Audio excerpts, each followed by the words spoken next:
वाह मेरे पुत्र, अमृत लेके दूर भाग जाओ।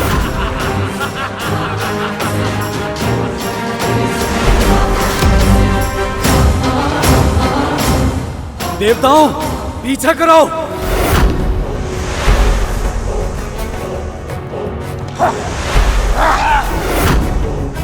अमृत चाहिए, असंभव। वाह मेरे पुत्र, शाबाश। रुक जाइए।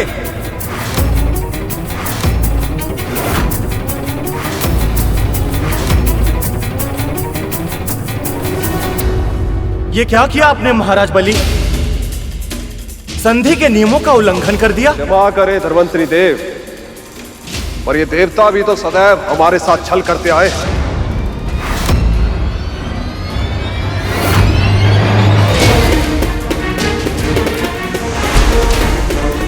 छल? रुको गरुड़, इस समय तुम्हारा हस्तक्षेप करना उचित नहीं होगा।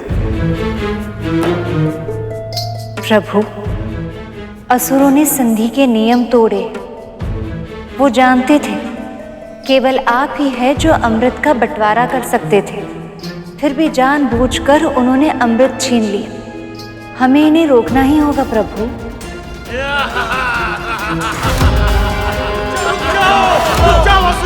उन्हें रोकना होगा देव, पर इस तरह नहीं।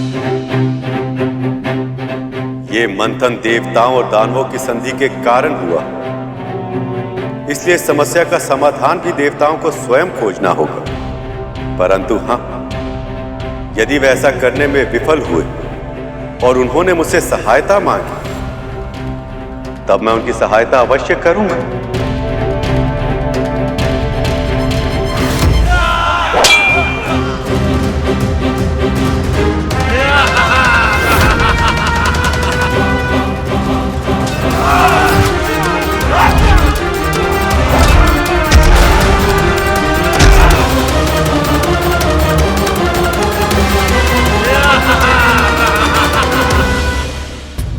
असुर तो बहुत दूर भाग चुके हैं प्रभु।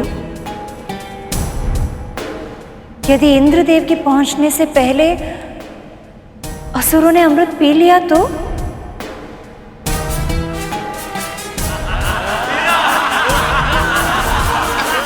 मदिरा का सेवन करके इनकी बुद्धि और भ्रष्ट हो गई।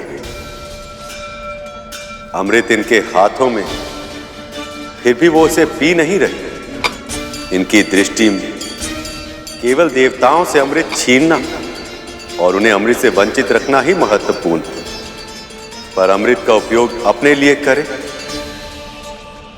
ऐसा विचार तक इनके मन में नहीं।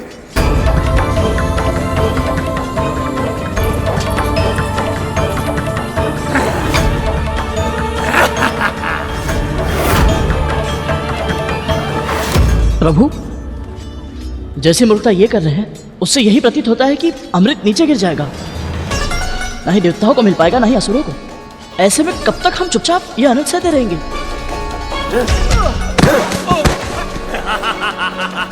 वो तुम्हें अपने लिए संकट समझते हैं गरुड़।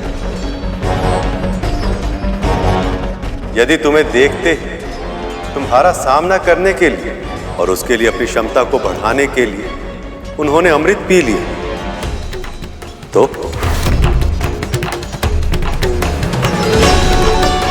फिर उपाय क्या है प्रभु?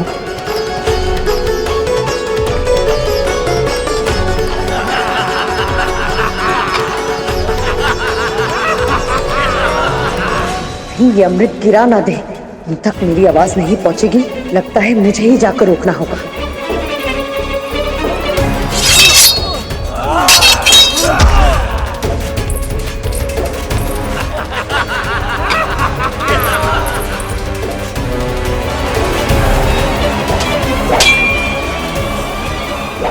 बलि को पराजित करने में समय लगेगा, और इस समय सबसे अधिक महत्वपूर्ण समय ही है।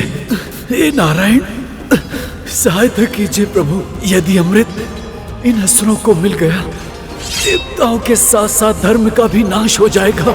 अब इस विपदा से केवल आप ही बचा सकते हैं प्रभु। स्वामी, देवराज ने सहायता के लिए पुकार लगा दी, अब आपको हस्तक्षेप करना ही होगा। आपने उचित कहा देवी,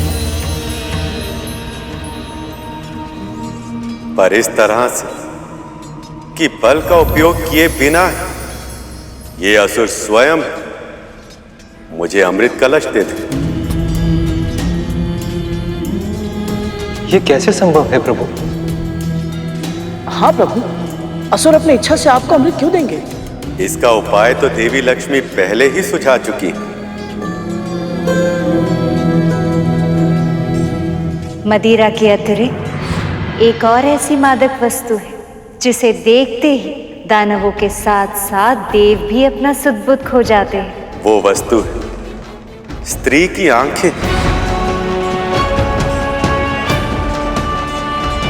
अमृत को बचाने के लिए प्रभु क्या लीला करने वाले हैं? रुको पुत्रों!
अपनी माता का ऐसा अपमान! यदि प्रभु की आज्ञा होती तो इन सब का विनाश कर देता मैं। रुको पुत्रों!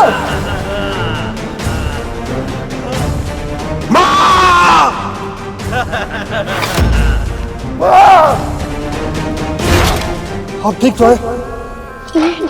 चलिए चलिए यहाँ से उठिए,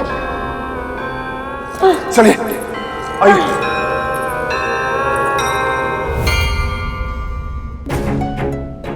दीदी,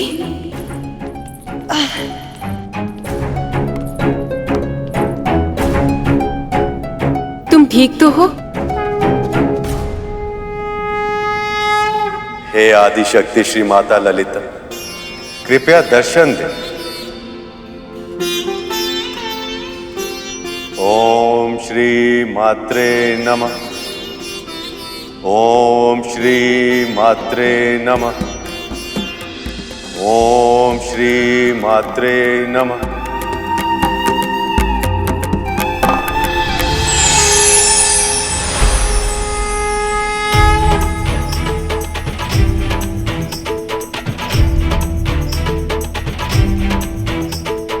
नमो नमो पराशक्ति मां, नमो नमो महाशक्ति मां, नमो नमो पराशक्ति मां, नमो नमो महाशक्ति मां। विष्णु, आपने जिस उद्देश्य से मेरा आह्वान किया है वो मैं जानती हूँ, और इसीलिए मैं आपको अपने स्वरूप का एक अंश प्रदान करती हूँ। उससे उत्पन्न हुआ आपका मोहिनी रूप आपके मनोरथ को अवश्य सफल करेगा। आपका बहुत बहुत आभार माता।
अद्भुत, अद्भुत स्वामी, आप तो मुझसे भी अधिक रूपवान लग रहे हैं।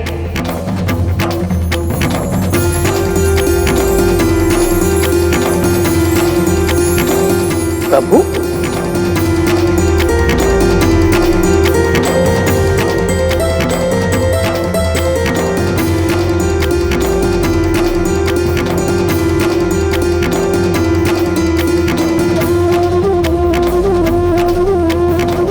प्रभु के इस अवतार ने तो कुछ क्षणों के लिए मेरी सद्बुद्धि भी हर ली। क्या इनका प्रभाव असुरों पर पड़ पाएगा? इस अवतार में स्वामी के साथ साथ माँ ललिता की शक्ति भी जुड़ी हुई है, इसलिए अब मुझे कोई शंका नहीं है कि अब अमृत सुरक्षित रहेगा। किंतु ये जानने के लिए मैं भी उत्सुक हूँ कि स्वामी अर्थात देवी ये सब कैसे करेंगी? मुझे दो, मुझे पान करना है। मुझे दो, मुझे पान करना है। इस पात्र को कोई हाथ नहीं लगाएगा, इसका पान पहले मैं करूंगा। पात्र मुझे दो। भैया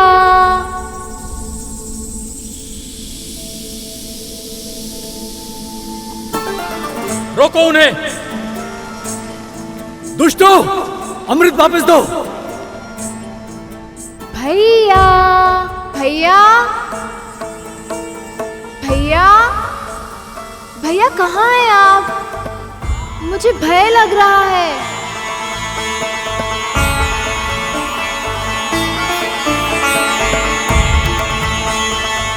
भैया भैया कहाँ हैं आप?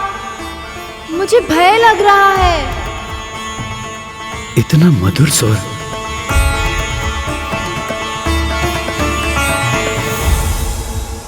भैया, जब स्वर का ही प्रभाव इतना अधिक है तो फिर ये सब देवी मोहिनी को देखेंगे तब क्या होगा?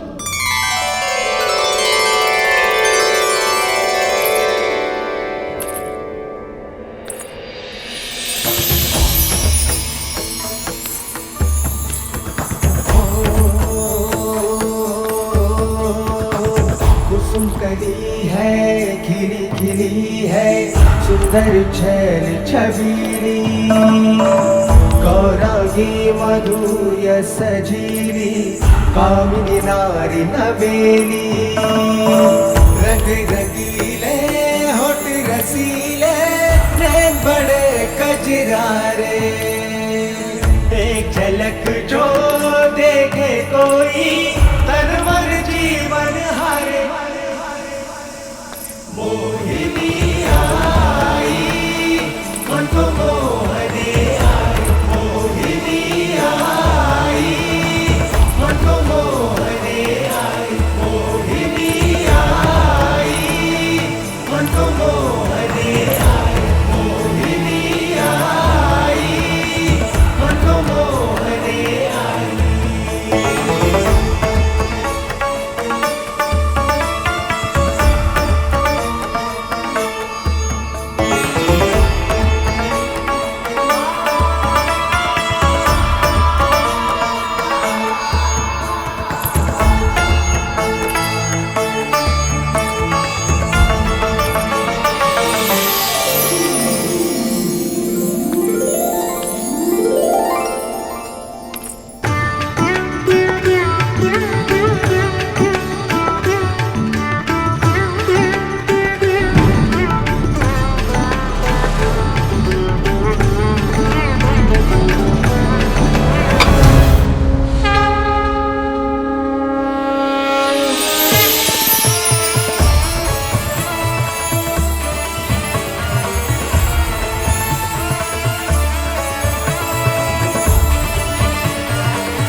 स्त्री की शक्ति को मैं अच्छे से पहचानती हूँ, परंतु मोहिनी वो अमृत का कलश इतनी आसानी से पा लेंगी, ये तो मैंने कल्पना भी नहीं की थी।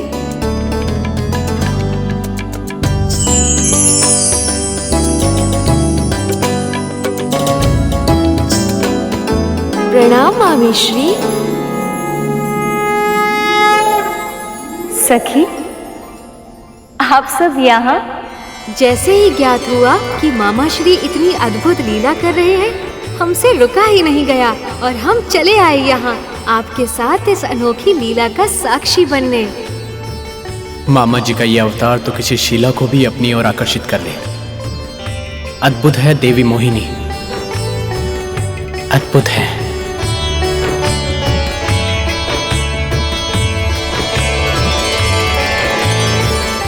महादेव तपस्या में है सखी, अन्यथा वो अपने सखा की इतनी अभूतपूर्व लीला का साक्षी बनने का अवसर कभी नहीं गवाते।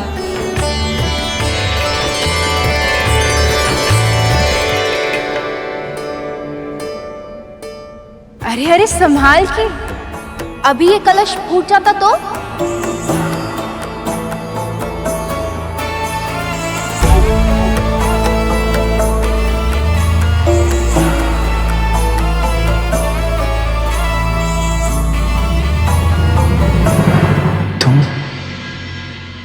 कौन हो सुंदरी?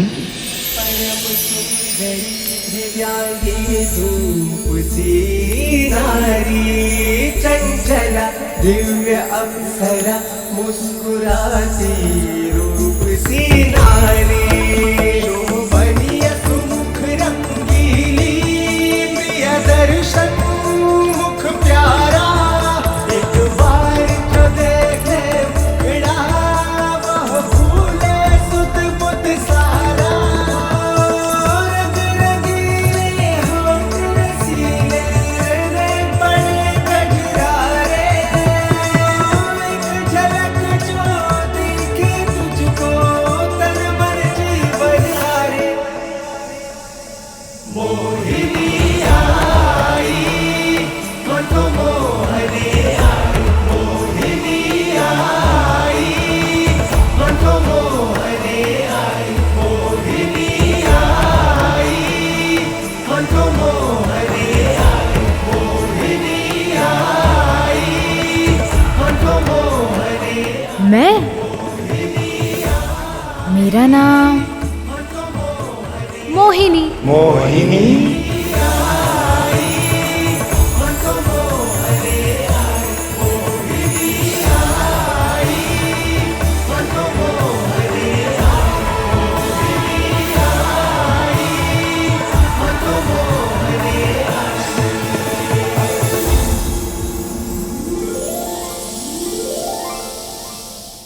मैं और मेरे भैया तीर्थ यात्रा के लिए निकले थे और मैं उनके लिए भोजन पका रही थी। तभी अचानक मुझे तीव्र प्यास लगी।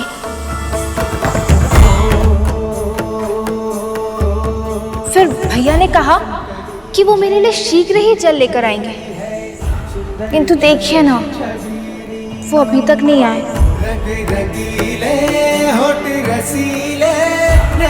देखिए ना, पता नहीं कहाँ रह गए। मुझे तो बहुत घबराहट हो रही है। देखिए, मेरा हृदय तीव्र गति से धड़क रहा है।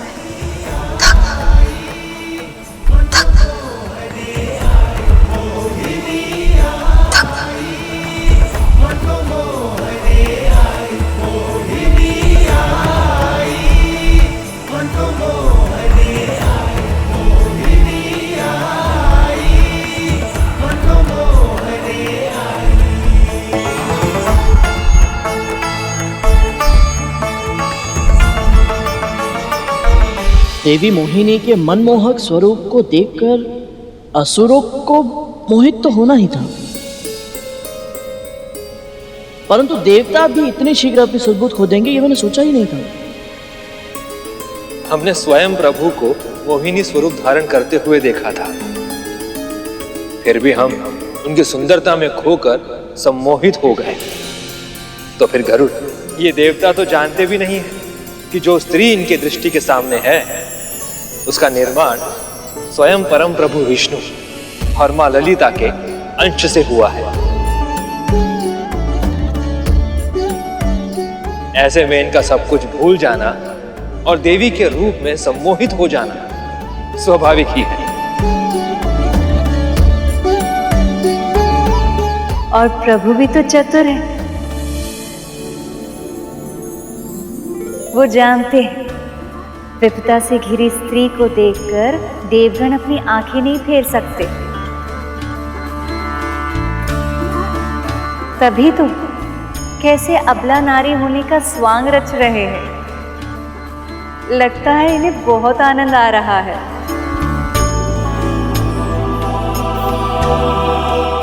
आप चिंता मत करो देवी, हम देवता आपकी सहायता अवश्य करेंगे।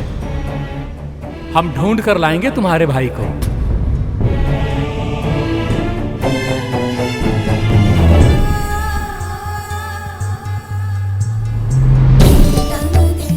सत्य? आप कितने अच्छे।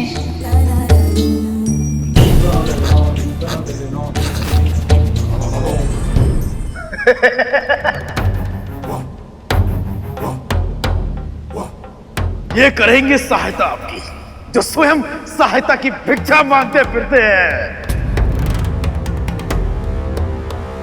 सहायता तो हम करेंगे सुंदरी आपका।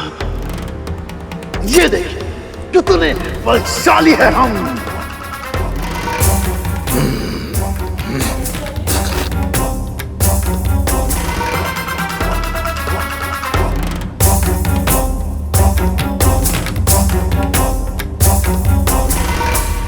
ये पुरुष कब समझेंगे कि स्त्री के मन को तन की शक्ति से नहीं जीता जा सकता।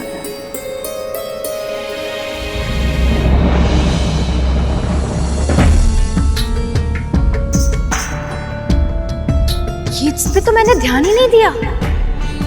आप सभी कितने बलशाली हैं।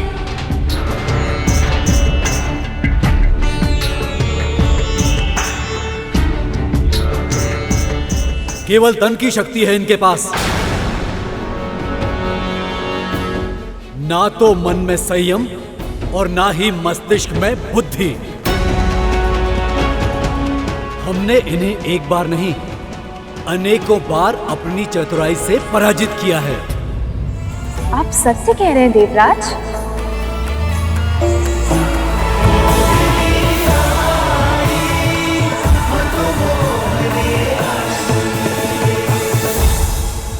अपने सत्य का शंख बजाने की आतुरता में इंद्रदेव सुंदरी को यह बताना भूल ही गए कि इनका वैभव, संपदा, ऐश्वर्य, यहाँ तक कि स्वर्ग भी ये हमसे हारे हुए हैं। ये केवल छलिया है, छलिया। छल तो तुमने किया था हमारे साथ। संजीवनी विद्या का सहारा लेकर हमसे युद्ध किया था तुमने। यदि आदर्श योद्धा होते तो। सुंदरी के सामने आते ही आदर्शों की बात करने लगे देवराज इंद्र। यदि मैं इन्हें बता दूं कि कैसे कैसे छल किए हैं तूने हमारे साथ, तो ये तुम्हारी ओर दृष्टि भी नहीं डालेंगी, है ना सुंदरी? ये सब तो अमृत को छोड़कर देवी मोहिनी के लिए लड़ने लग गए।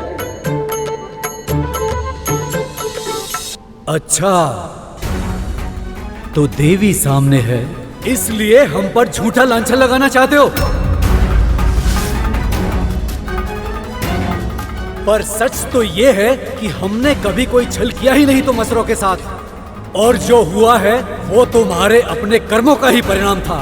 सुंदरी के दृष्टि में आदर्शवादी बनने का प्रयत्न कर रहे हैं। और वैसे भी बात करने के अतिरिक्त इन्हें आता भी क्या है? साहस है तो बाहुबल से युद्ध करो। आओ। बस बस बस कीजिए।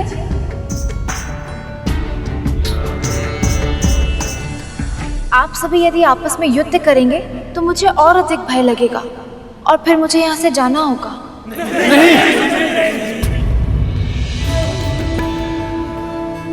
मत जाओ। बैठ जाइए, बैठ जाइए।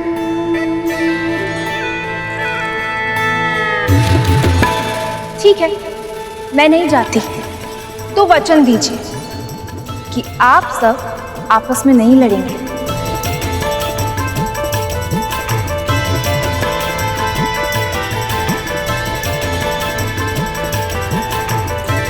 अच्छा, तो मुझे ये बताइए कि मेरे आने से पहले आप लोग किस बात पे झगड़ रहे थे?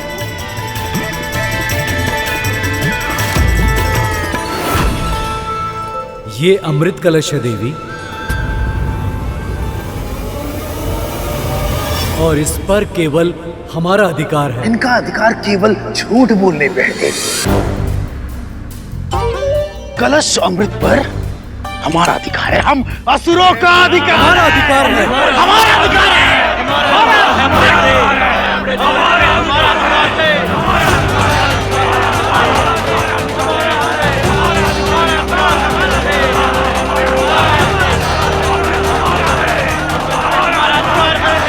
हमारा अधिकार है, हमारा अधिकार है। अरे अरे, आप लोग तो फिर से लड़ने लग गए।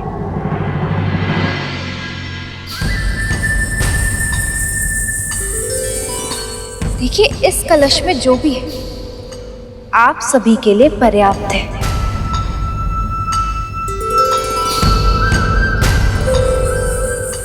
तो फिर आप सभी इसे बांट क्यों नहीं लेते? यदि इस कलश में सच में अमृत है तो आप दोनों पक्ष हमेशा के लिए अमर हो जाएंगे।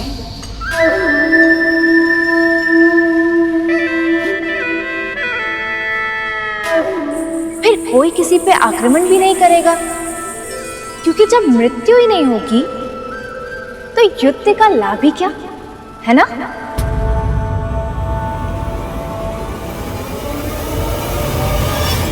हाँ, ये तो हमने सोचा ही नहीं था। सचमुच ये तो बहुत ही उत्तम सुझाव है देवी। उचित सुझाव है दीदी।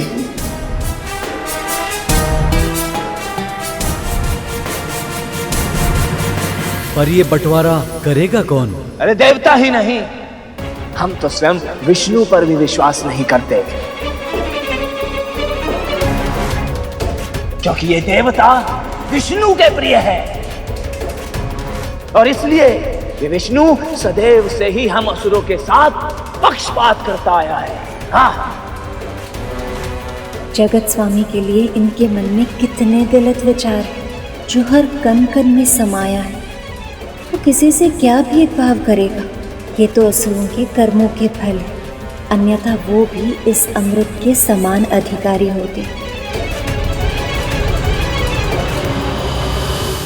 विश्वास तो हमें भी असुरों पर नहीं है।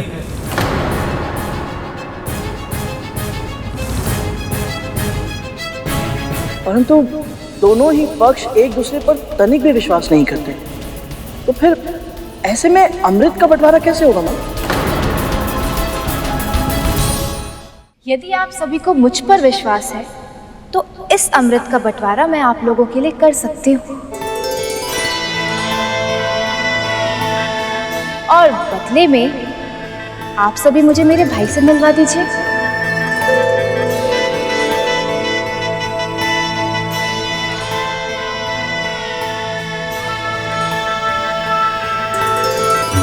प्रभु की योजना तो बहुत ही अनोखी है, परंतु क्या किसी बाधा या संदेह की ये योजना सफल हो पाएगी? प्रभु की लीला बस प्रभु ही जाने। गरुड़, अब देखते जाओ उनका सर्वोपरि न्याय। आपने बताया नहीं, कहिए ना, कर दूं अमृत का बंटवारा? अवश्य देवी, अवश्य।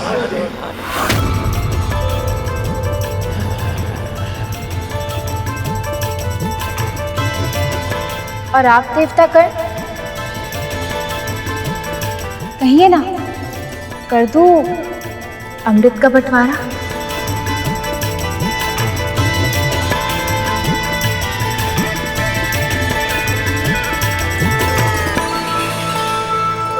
आप पर तो हमें पूरा विश्वास है देवी, पर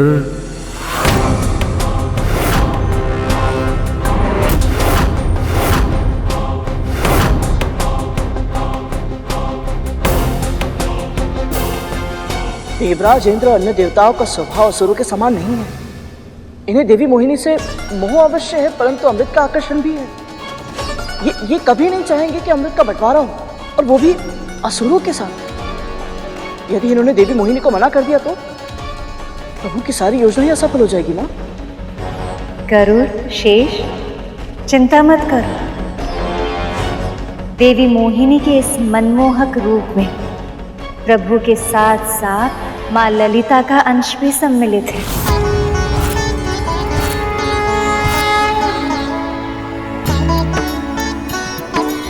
इसलिए वो सफल ना हो, ऐसा तो हो ही नहीं सकता।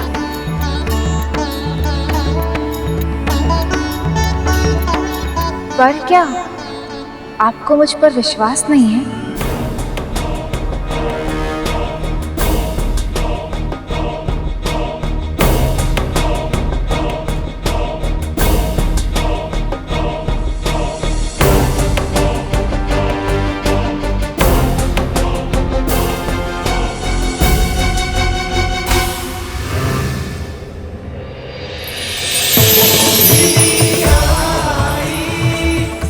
देखिए, मेरी आंखों में देखिए, क्या आपको किसी छल की छाया दिखाई दे रही है?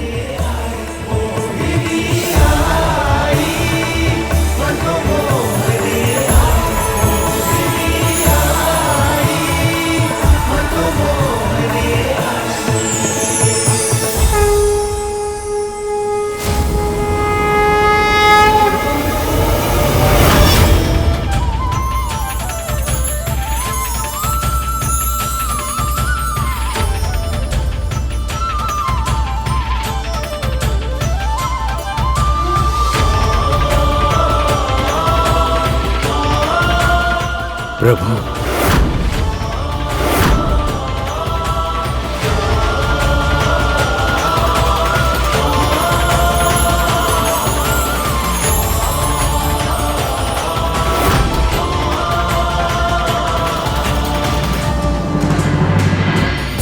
ये देवराज और मोहिनी एक दूसरे को ऐसे क्यों देख रहे हैं, जैसे दोनों के मध्य इशारों में कोई बात हो रही हो।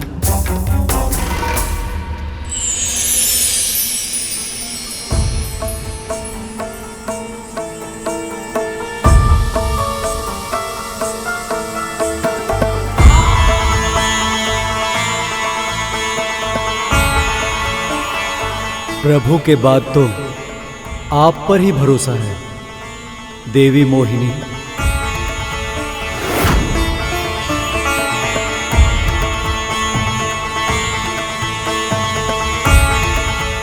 अभी क्षण भर पहले तो इंद्र के मन में संकोच था, पर अब अचानक इतना उत्साह कैसे आ गया?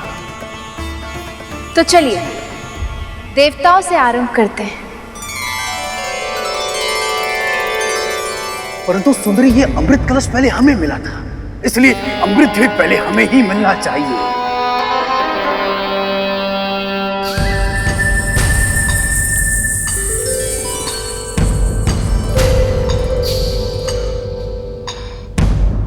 आप छाछ तो पीते होंगे ना बाहुबली? हाँ, पीते हैं। तो आप ये भी अवश्य जानते होंगे कि एक छाछ को जब घड़े में लंबे समय तक रखा जाए तो उसका तरल द्रव ऊपर की ओर तैरने लगता है और उसके वास्तविक गुणों वाला भाग नीचे बैठ जाता है घड़े के तल में। बस ऐसा ही इस अमृत के साथ भी है। अमृत का सर्वोत्तम भाग उसे ही मिलेगा जो सबसे अंत में इसका पान करेगा। पर यदि अंत तक आते आते अमृत समाप्त हो गया तो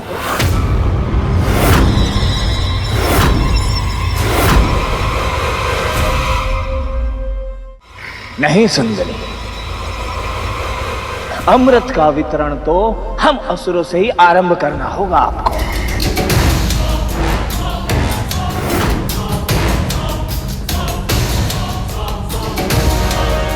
तुम सब अपना निर्णय देवी मोहिनी पर थोप नहीं सकते। हाँ, ये निर्णय केवल देवी मोहिनी का होना चाहिए।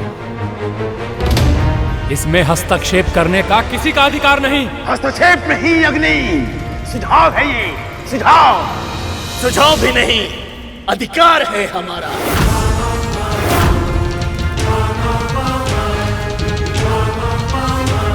मुझे तो लगा था कि असुर पूरी तरह से सम्मोहित हो चुके हैं, परंतु ये तो अपनी आशंकाओं के जाल में स्वयं ही उलझ रहे हैं,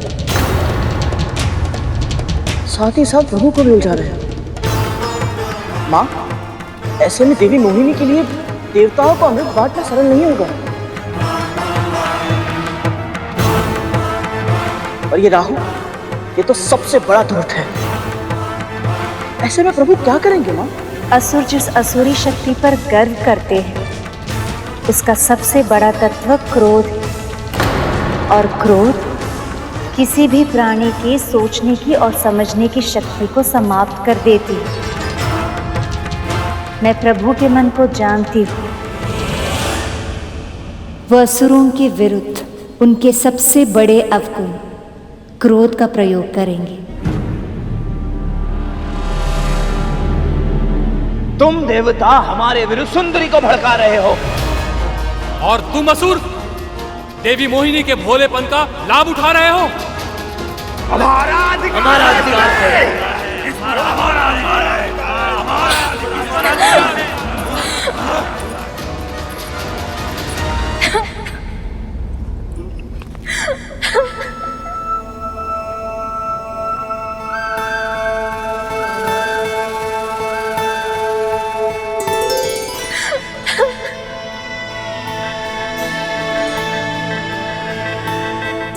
देवी, सब ठीक तो है ना? आप ऐसे अचानक? एक तो पहले से ही मेरे भैया खो गए, ऊपर से आप लोग आपस में लड़ाई करके मुझे और भयभीत कर रहे हैं।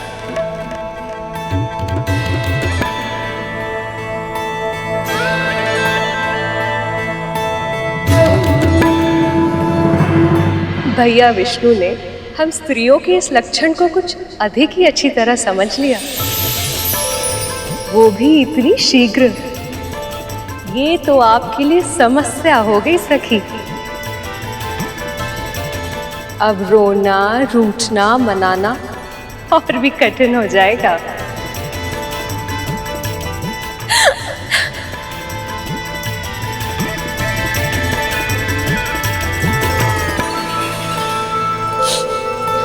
मैंने सोचा था कि मैं प्रसन्नता से इस अमृत का वितरण करूंगी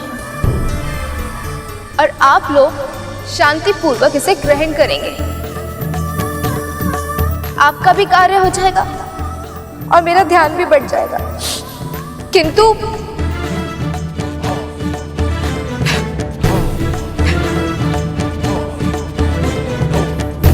हम लज्जित हैं देवी, हमें क्षमा कर दीजिए। हाँ देवी, हम वचन देते हैं, अब हम अमृत के बंटवारे के लिए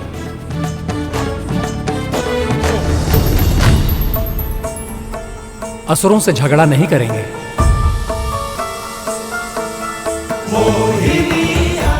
सुंदरी अब जो चाहेंगी, जैसा चाहेंगी वैसा ही होगा। आप उदास होकर हमारे हृदय को पीड़ा मत पहुंचाइए।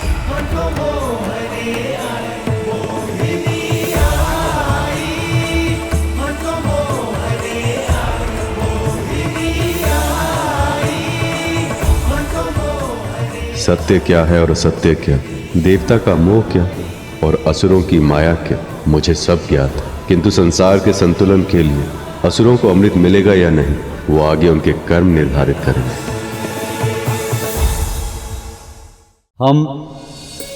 हम लज्जित हैं देवी, हमें क्षमा कर दीजिए। हाँ देवी, हम वचन देते हैं, अब हम अमृत के बंटवारे के लिए असुरों से झगड़ा नहीं करेंगे। सुंदरी अब जो चाहेंगी, जैसा चाहेंगी वैसा ही होगा। अब आप उदास होकर हमारे हृदय को पीड़ा मत पहुंचाइए। पीड़ा तो आपने मेरे हृदय को पहुंचाई है।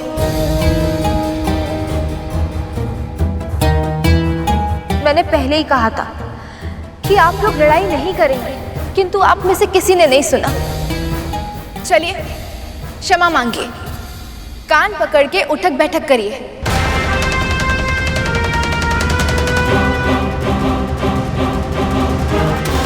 अन्यथा मैं यहां से चली जाऊंगी। असुरो!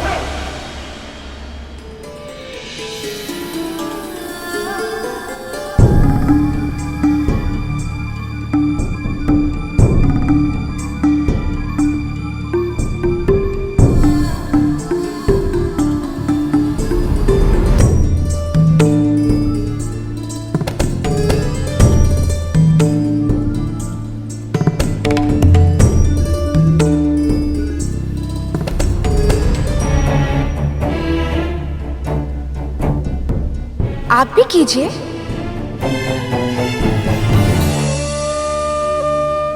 ठीक है, मैं चली जाऊँ। नहीं, अब हम करते हैं।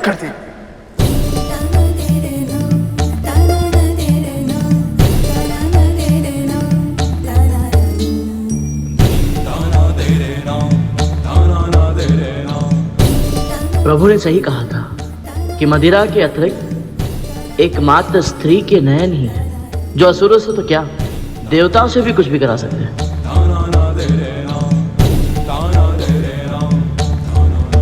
जो कल्पना से भी परे था, प्रभु ने उसे संभव बना दिया। अद्भुत प्रभु, अद्भुत।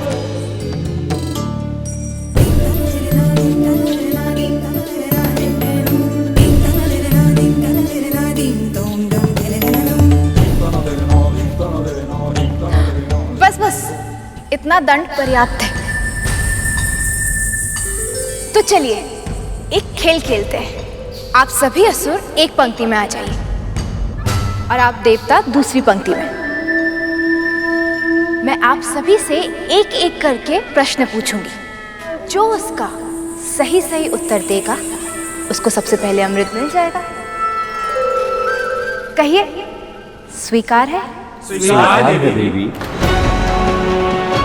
आपको स्वीकार है? स्वीकार है।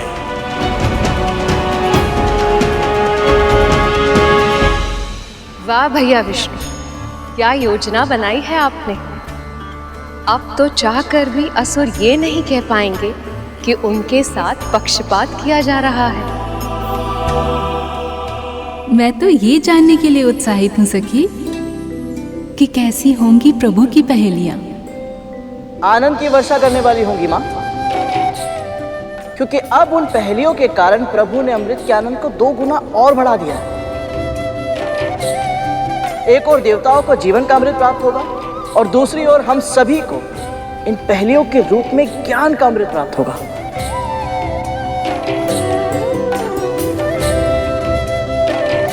सीखने की अद्भुत ललत है तुम में करुण।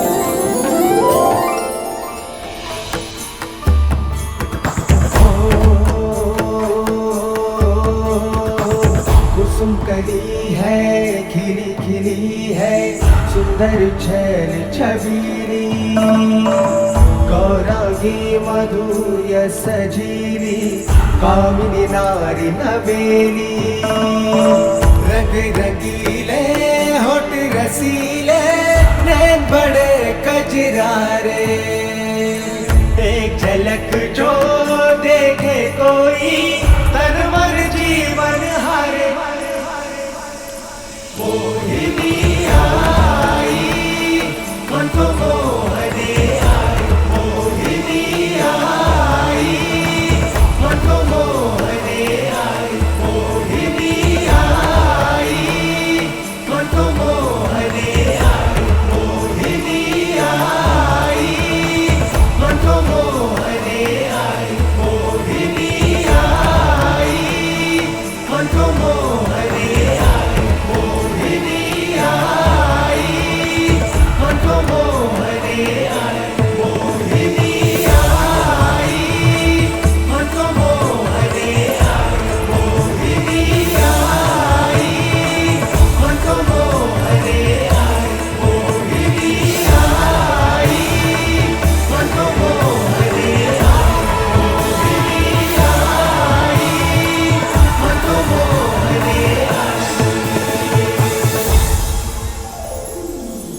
उत्तम, अति उत्तम।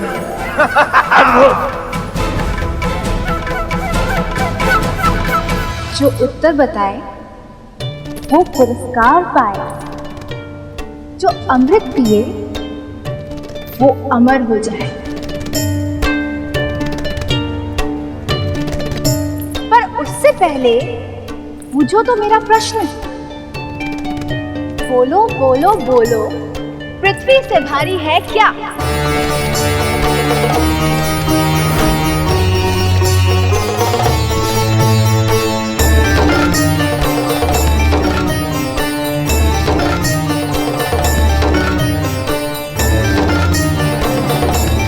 माँ का गौरव।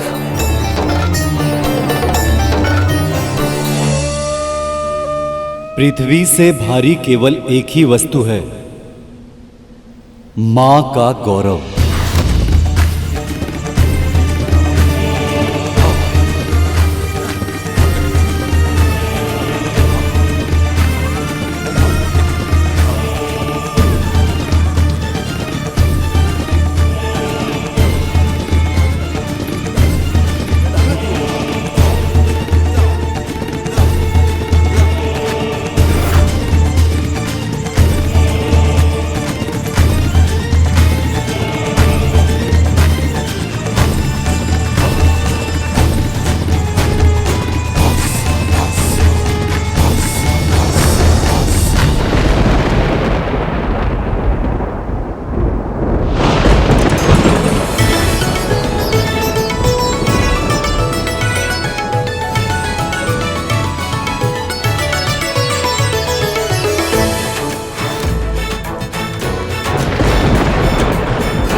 धन्यवाद प्रभु, ये सब बस आपकी कृपा दृष्टि के कारण हुआ है।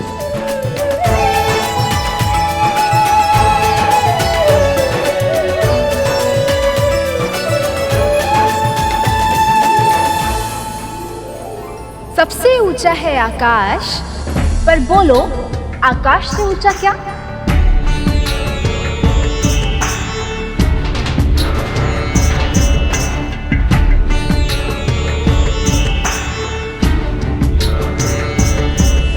पिता।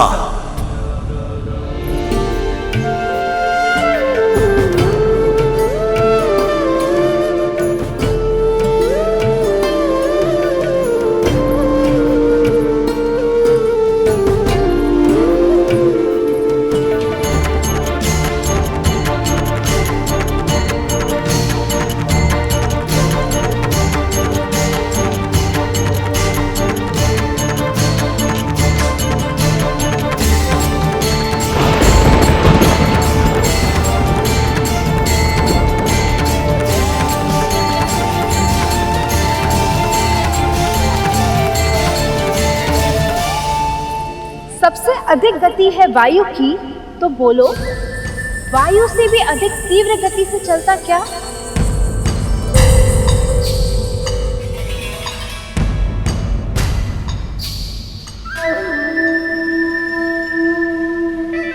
मन।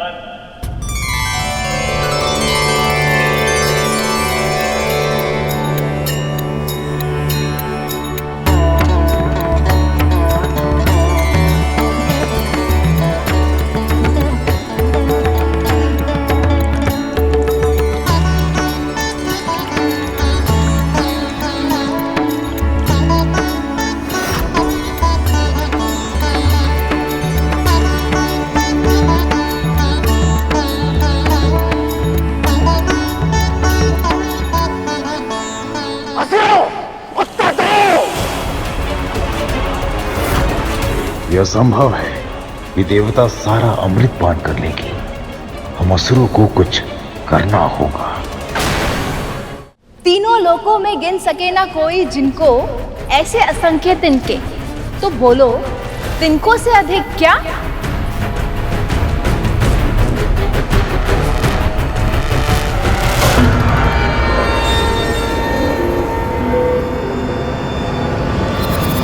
चिंता।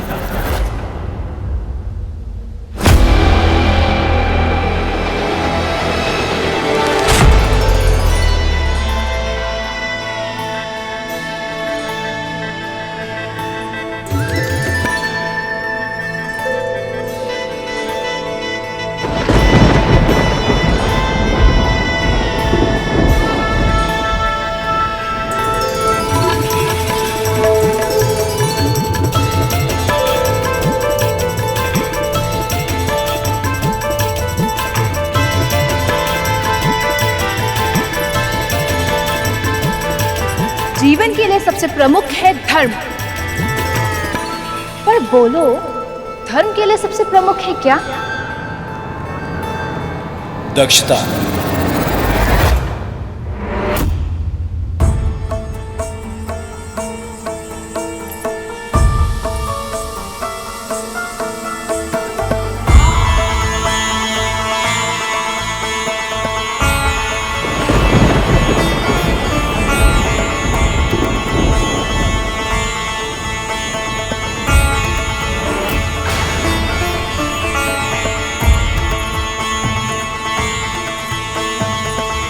व्यक्ति को सबसे प्रमुख है यश, पर यश के लिए आवश्यकता क्या?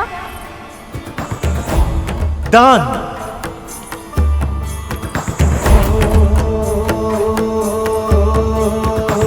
कुसुम कली है, खिली खिली है, सुंदर छैल छबीली, गौरांगी मधुर्य सजीली, कामिनी नारी नवेली, रंग रंगीले। हर प्राणी की अभिलाषा है स्वर्ग, पर स्वर्ग के लिए प्रमुख है क्या?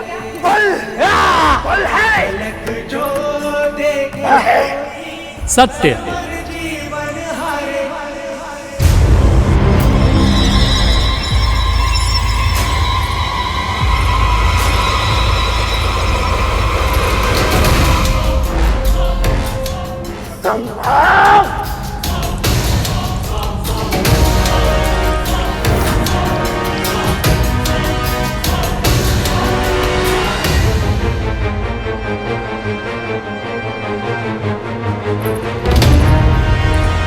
सभी की आशा है सुख, पर सुख का साथी क्या?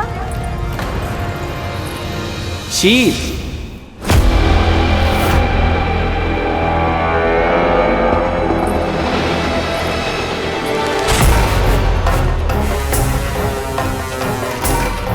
एक के बाद एक सभी देवता अमृत पाते जा रहे हैं, पर असुरों में से किसी को भी अभी तक अमृत के दर्शन तक नहीं हुए। ऐसे तो यह देवता सारा अमृत समाप्त कर देंगे। नहीं नहीं, मुझे शीघ्र ही कुछ करना होगा।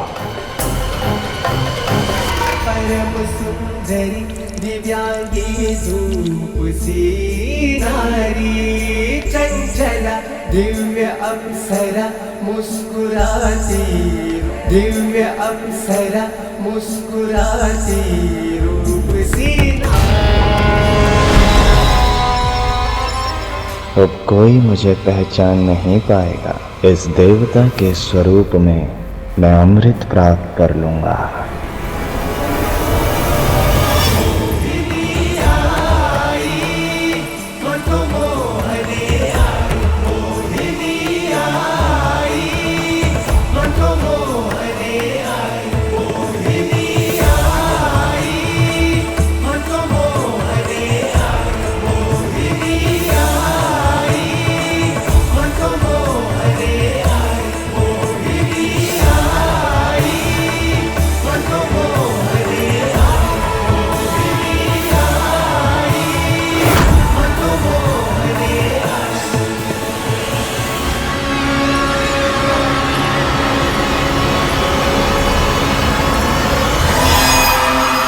देवताओं की पंक्ति समाप्त होने वाली है। लगभग सभी का अमृत मिल गया है, परंतु असुरों में से कोई भी अमृत को छू तक नहीं पाया। वज्रांग और राहुल इस पराजय को कैसे स्वीकार करेंगे?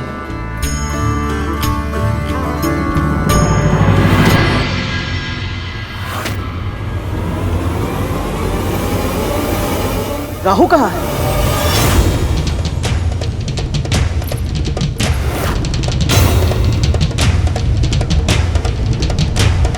अभी तो राहु यही था, फिर अमृत बंटवारे को मध्य में छोड़कर भला वो अचानक कैसे कहीं जा सकता है?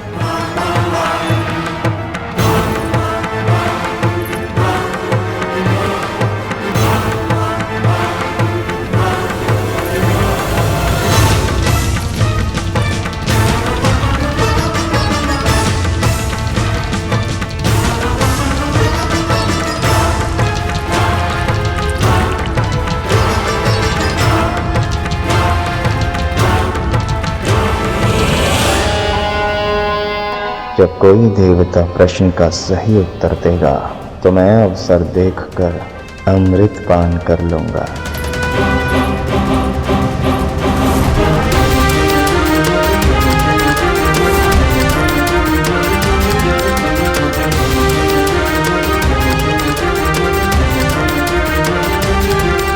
ऐसा क्यों प्रतीत हो रहा है कि कुछ अनुचित होने वाला है?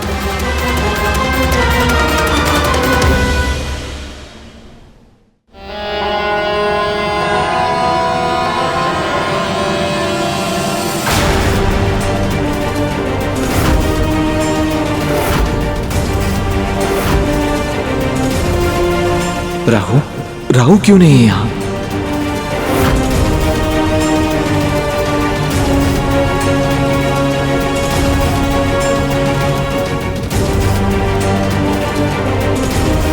देवों की पंक्ति में ये अंतिम व्यक्ति कौन है? ये तो देवता नहीं है।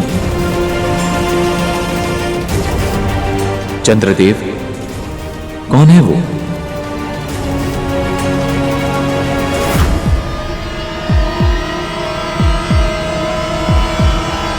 रुक जाइए देवी मोहिनी।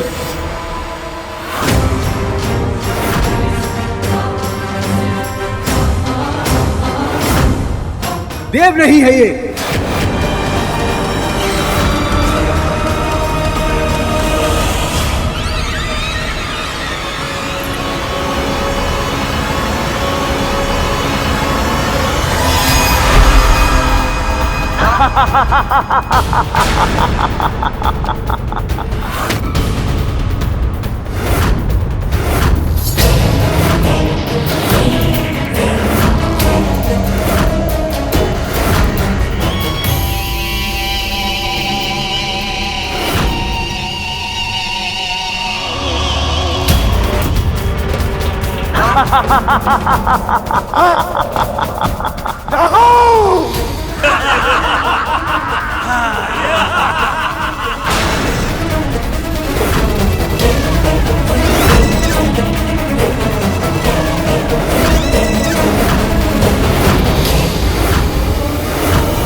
राहु राहु राहु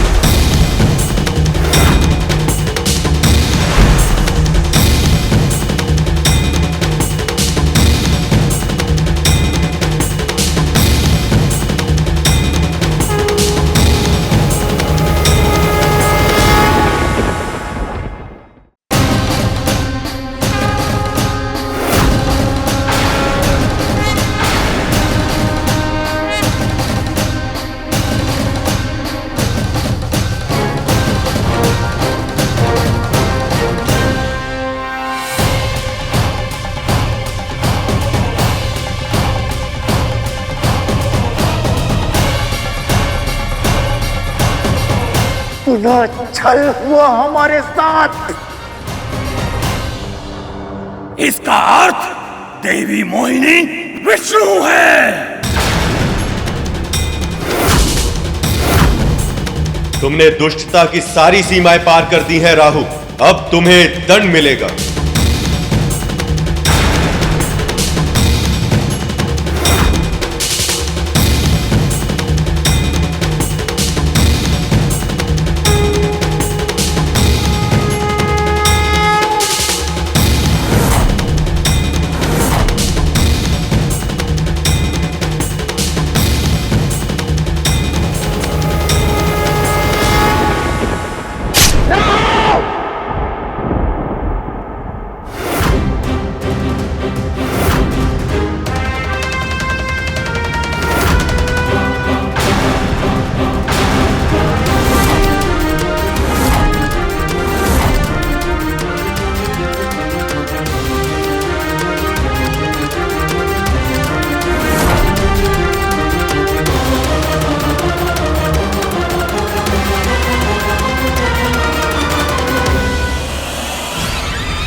शीश कटने के बाद भी इसके धड़ और शीश दोनों में प्राण है। माँ, ये कैसे संभव है? वो इसलिए कर क्योंकि अमृत के एक बूंद को उसने पी लिया है।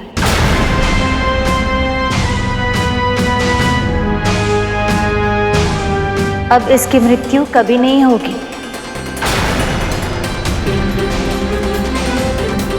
पर स्वयं प्रभु के सुदर्शन चक्र ने इसे 2 भागों में विभाजित किया है। इसलिए अब पूरी सृष्टि में कोई भी कभी भी इसे जोड़ नहीं पाएगा। अब ये सदैव 2 भागों में विभाजित रहेगा। जिस प्रकार तूने स्वयं को 2 भागों में बांट कर मेरे साथ छल किया है, यदि फिर किसी के साथ ऐसा छल किया तो तू सदैव के लिए 2 भागों में बट जाएगा और फिर तेरे दोनों भाग कभी एक साथ नहीं हो पाएंगे। ये मेरा श्राप है। इसे चेतावनी दी थी मैंने। यदि इसने धर्म के पथ को चुन लिया होता तो आज ये स्थिति नहीं आती। मुझे तो प्रभु के क्रोध से भय लग रहा है।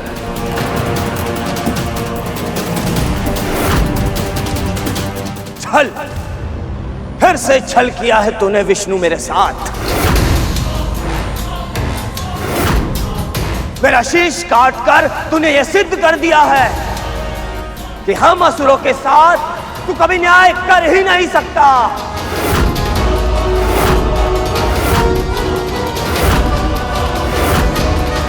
मूर्ख, कोई छल नहीं किया है मैंने, वही किया है जो तुम असुर सदैव करते आए।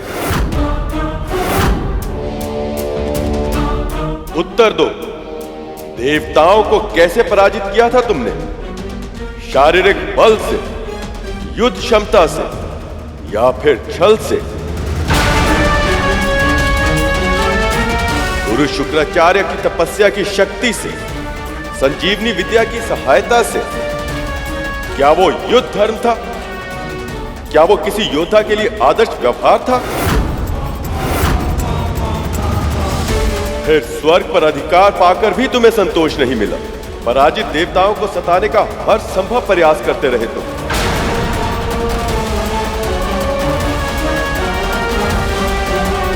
यहां तक कि अपनी मां समान देवी अदिति की तपस्या भंग करते समय उनके प्राण तक लेने का प्रयास किया। देवताओं की माता अदिति ये भीषण तप अपने पुत्रों को स्वर्ग का सिंहासन पुनः दिलाने के लिए कर रही है, परंतु उन्हें ये स्मरण नहीं है कि हम उनका ये उद्देश्य कभी पूर्ण नहीं होने देंगे। ऐसे अधर्मियों का शासन स्वर्ग पर तो क्या, पूरे ब्रह्मांड में भी यदि कहीं होगा तो मैं उसका विरोध अवश्य करूंगा।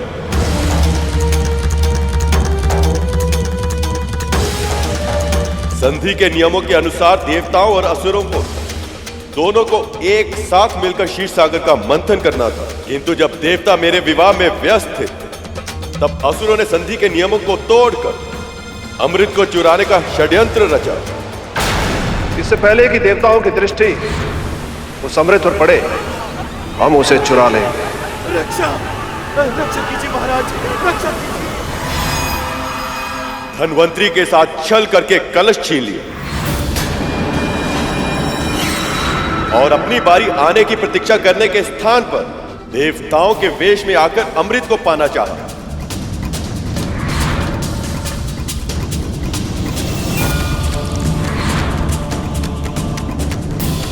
जो स्वयं छल पर छल करता आया हो, उसे दूसरों के कार्यों पर आपत्ति उठाने का कोई अधिकार नहीं। अमृत का मर्म जाने बिना ही तुम सब अमर होना चाहते हो, पर केवल तन के जीवित रहने को अमरता नहीं कहते। सच्चे अर्थों में केवल वही प्राणी अमर होता है जो तन के ना रहने पर केवल अपने कर्मों के कारण अन्य प्राणियों के हृदय और मस्तिष्क में सदा सदा के लिए जीवित रहे।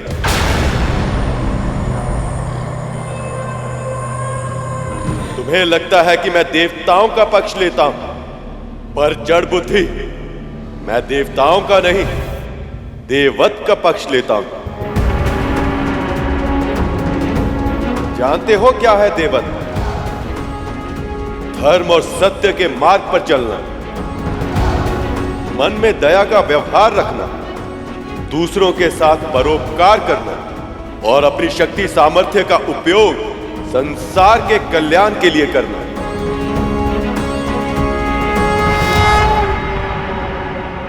यदि तुम सबने ये किया होता तो मैं आज तुम्हारा पक्ष भी अवश्य लेता, पर अब तुम्हारा मुख राहु और धड़ केतु बनकर अनंत काल तक विचरण करता रहेगा।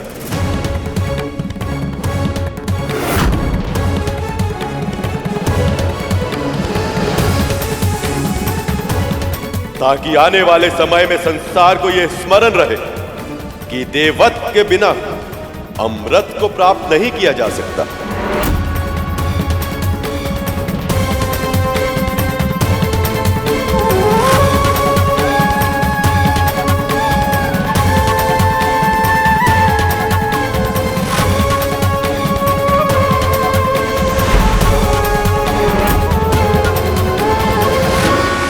संभालिए देवराज, आज से अमृत आपका हुआ।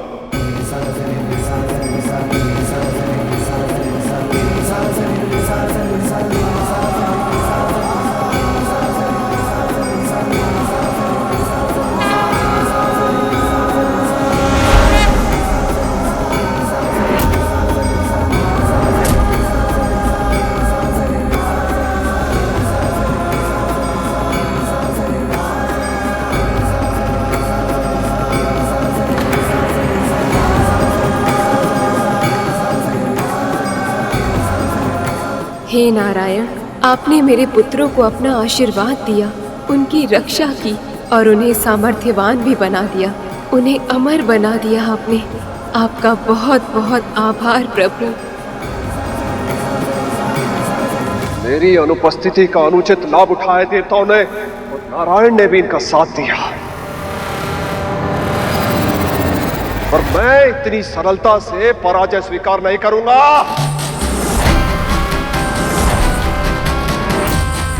मैं अपना भाग्य बदलने जा रहा हूं मां। अमृत को प्राप्त करके रहूंगा मैं, किसी भी मूल्य पर।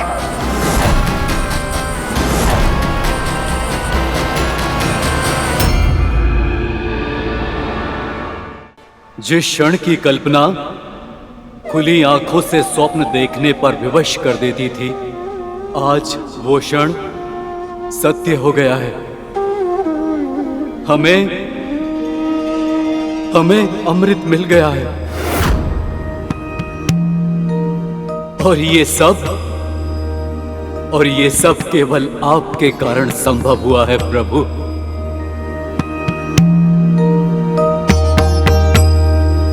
मंथन को सुनिश्चित करने के लिए आपने कच्छप का अवतार लिया।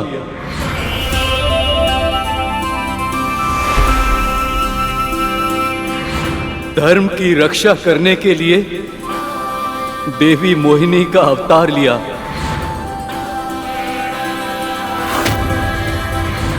और स्वयं इस कलश की रक्षा की।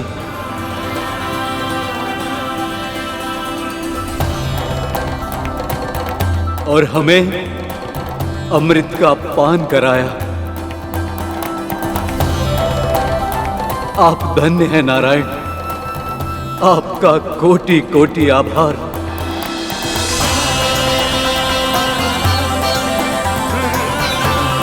और अब मैं देवराज इंद्र अपने सभी देवताओं की ओर से आपको वचन देता हूं कि हम अपना दायित्व पूरी निष्ठा के साथ निभाएंगे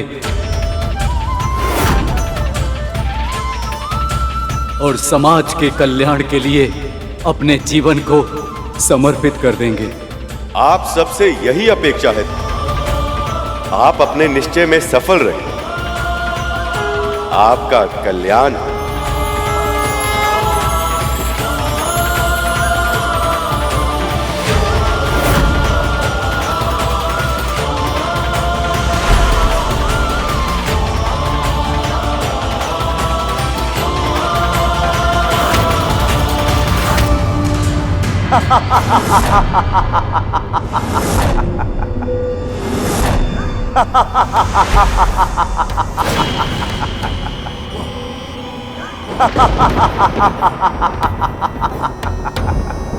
तुम्हें क्या लगा तुम विजयी हो गए हो?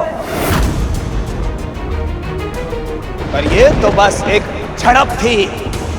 देवासुर संग्राम तो अभी शेष है और निरंतर चलता रहेगा अनंत काल तक, क्योंकि अब केवल तुम ही नहीं, मैं भी अमर हूं। अमर!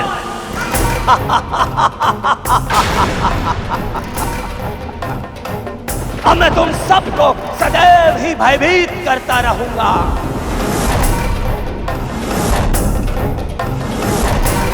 सूर्य और चंद्र ने मेरा भेद खोला था ना, अब मैं उन दोनों के चारों ओर चक्कर लगाता रहूंगा और जैसे ही मुझे अवसर मिलेगा मैं उन्हें निगल जाऊंगा।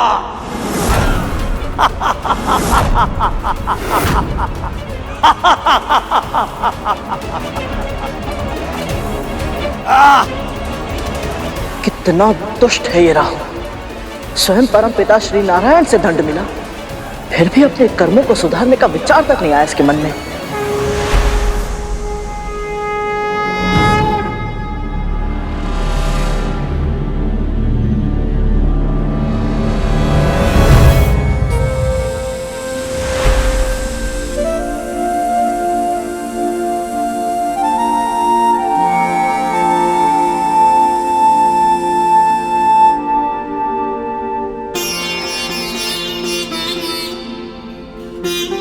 जिसके मन में अपने कर्मों को सुधारने का विचार आ जाए, वो असुर कैसे हो सकता है कर? प्रभु, आपका ये मोहिनी अवतार अपने उद्देश्य में सफल रहा। बहुत बहुत बधाई हो प्रभु।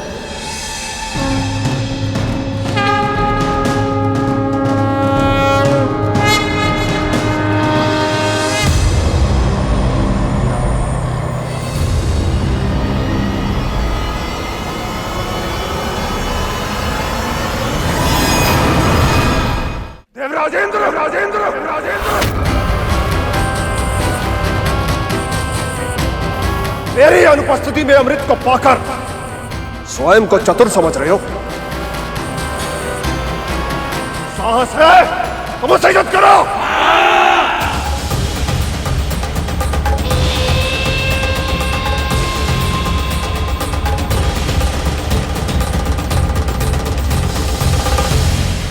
आपने इन असुरों को कितने अवसर दिए, कितनी बार समझाया, कितनी बार इनके अपराधों को क्षमा किया, परंतु ये असुर ये समझना ही नहीं चाहते कि अमृत के योग्य ही नहीं। और आपके निर्णय के बाद भी अमृत छीनने के लिए इन्होंने देवताओं पर आक्रमण किया।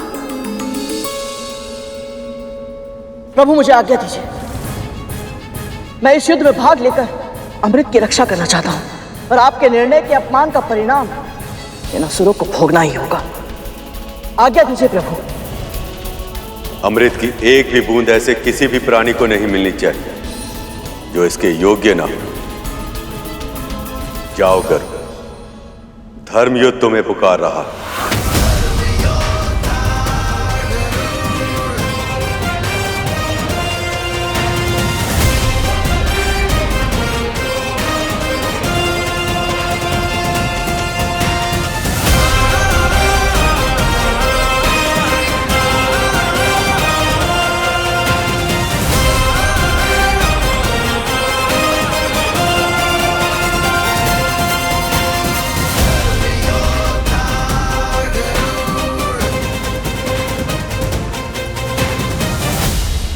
असुरों, तन से रक्त की अंतिम बूंद तक क्यों न बह जाए, हमें ये चक्रव्यूह तोड़ना ही होगा।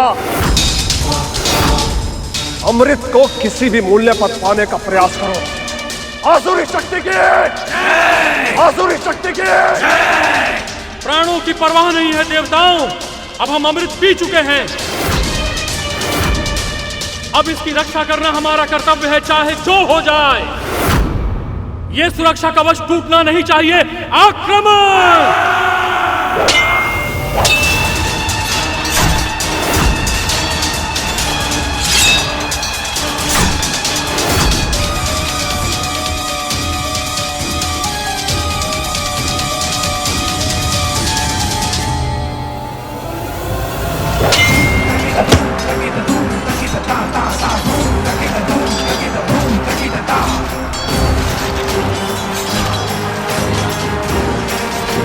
राहु को मिले दंड को देखकर असुर अपनी प्रवृत्ति के कारण अपना ही नाश करने पर तुले हैं।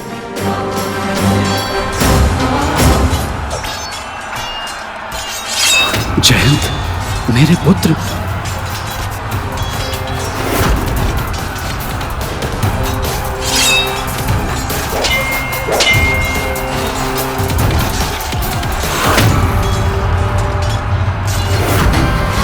अपने पुत्र को कोई हानि नहीं पहुंचने दूंगा मैं।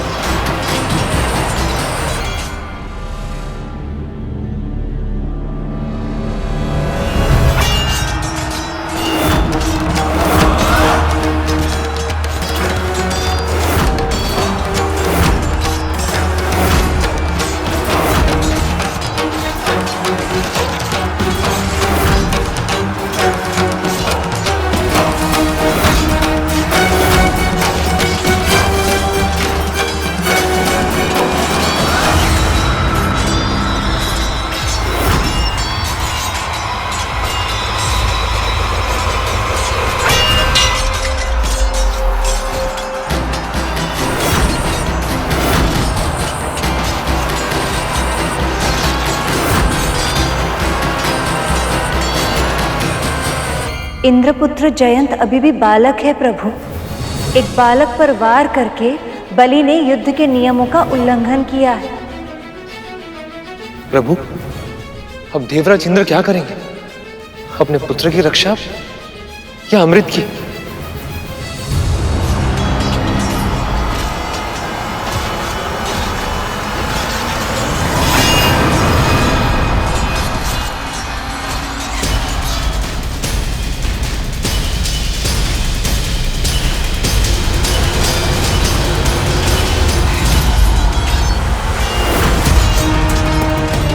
अमृत को इंद्र के साथ से छुड़ाना होगा।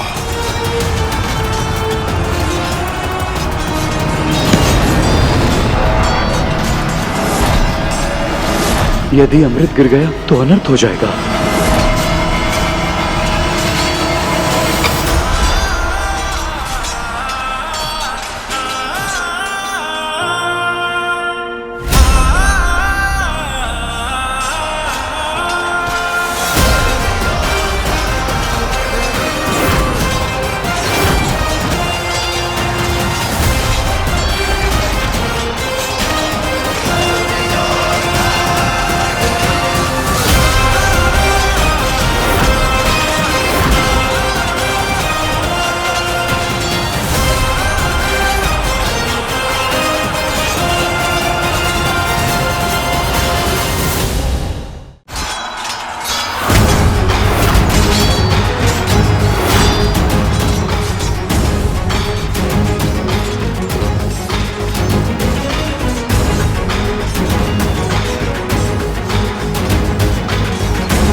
ये ले जयंत, अमृत और अपनी रक्षा करो।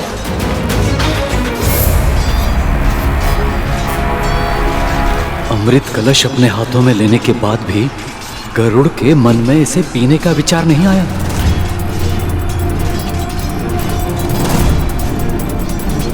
जाओ यहां से शीघ्र।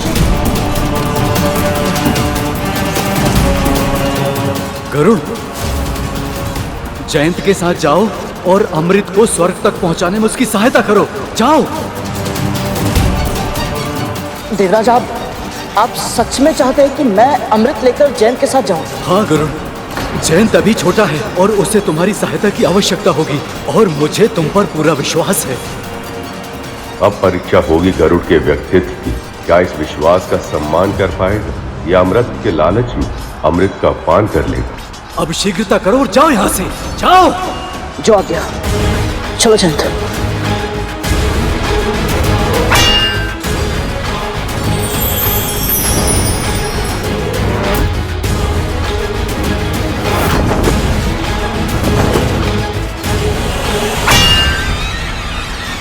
पीछा करो।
प्रभु, अमृत की 4 बूंदें गिर गई।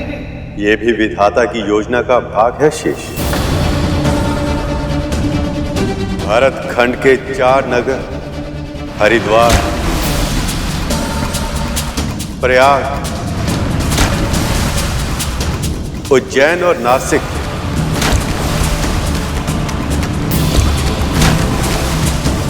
ये वो 4 स्थान होंगे जहां हर 12 वर्षों में महाकुंभ और 3 वर्षों में कुंभ का आयोजन होगा। उस समय जो व्यक्ति भी इन स्थानों पर नदी में स्नान करेगा उसे अमृत प्राप्त होने के समान फल मिलेगा।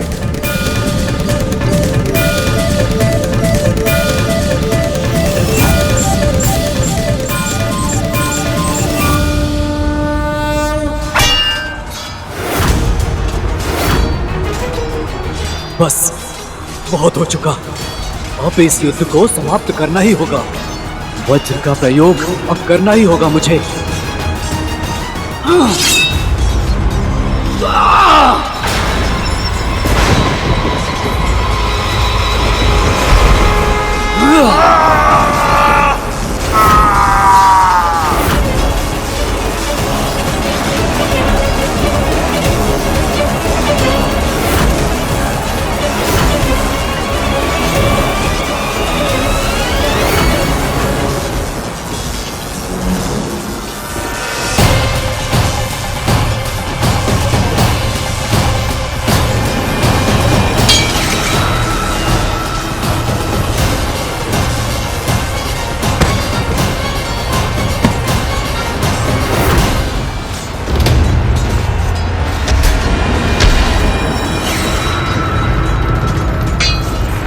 महाराज,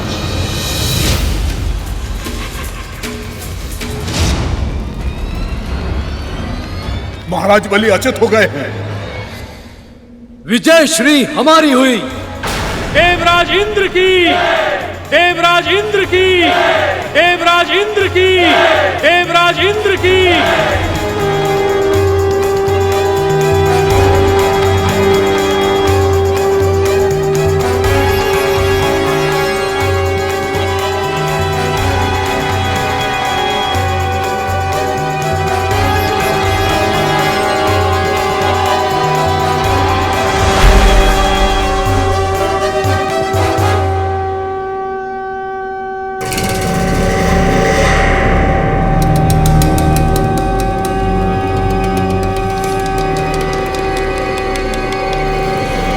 ये देवराज इंद्र का शंखनाद है।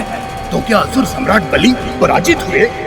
अवश्य ही देवता जीत चुके हैं। उसके बिना ये विजय शंखनाद बजाना असंभव है।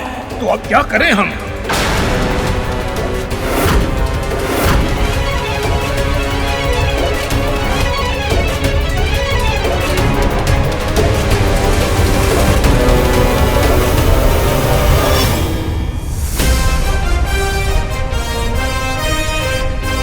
ये तो वही पक्षी है जिसने सेनापति वज्रांग की पूरी सेना को हरा दिया था और मंदराचल पर्वत को अकेले ही उठा लिया था।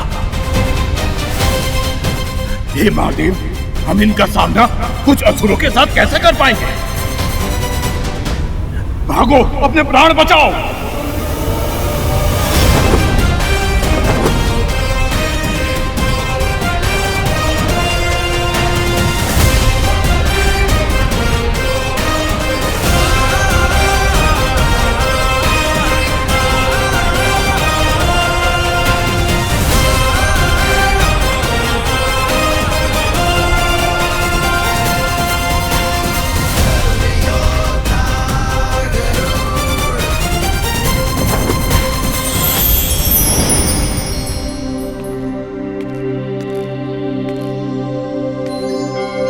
मुझे और अमृत को यहाँ तक सुरक्षित पहुँचाने के लिए आपका आभार करो।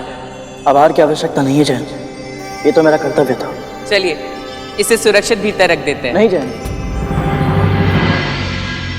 स्वर्ग में प्रवेश करने का अधिकार अब तक मैंने अर्जित नहीं किया है। मेरा कर्तव्य तो बस तुम्हें और अमृत को यहाँ सुरक्षित पहुँचाना था, तो मुझे लौटना होगा। सचमुच आपकी कर्तव्य निष्ठा अद्भुत है गरुड़।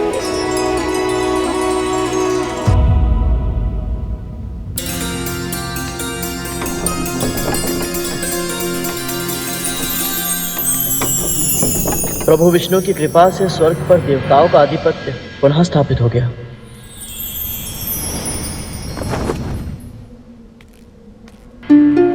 इस अमृत को किसी सुरक्षित स्थान पर रखना होगा।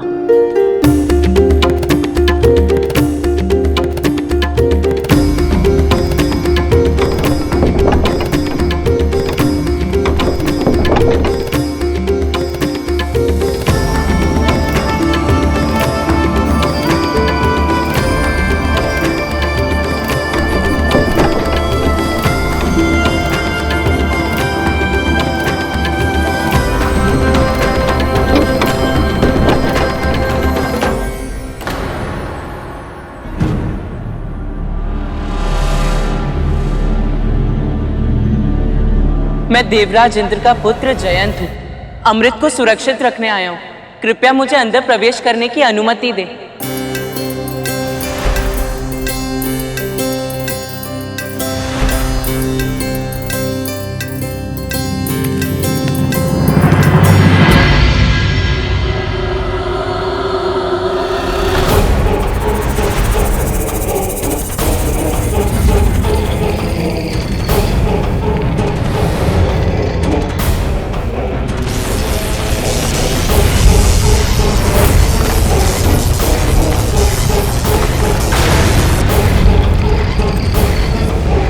ये दोनों सर्प की प्रतिमा पिताजी के भूलोक पर रहते सर्प भाइयों की तो नहीं हो सकती। अवश्य इन्हें स्वर्लोक की सुरक्षा के लिए बनाया गया है।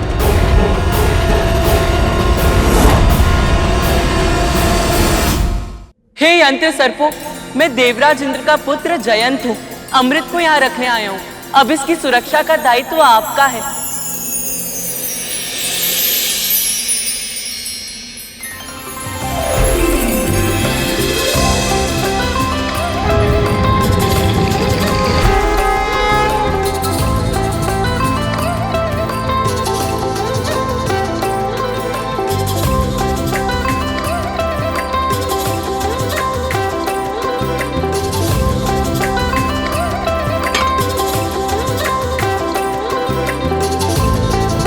अब अमृत सुरक्षित हुआ।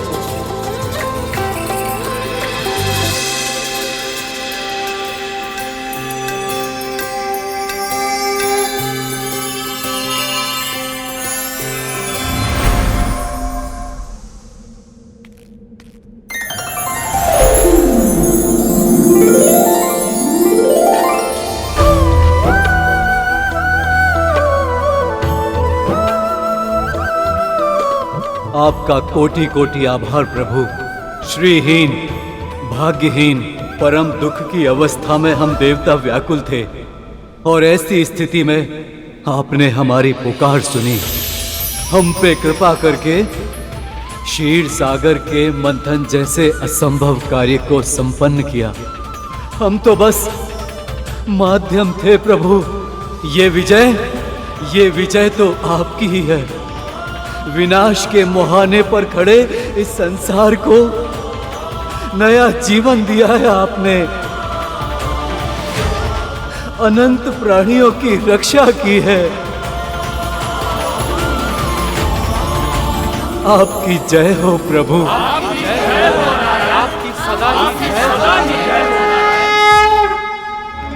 गणेश, नारद, सखा, ब्रह्मदेव, गुरु बृहस्पति और आप सभी देवी देवताओं को मेरा बहुत बहुत आभार।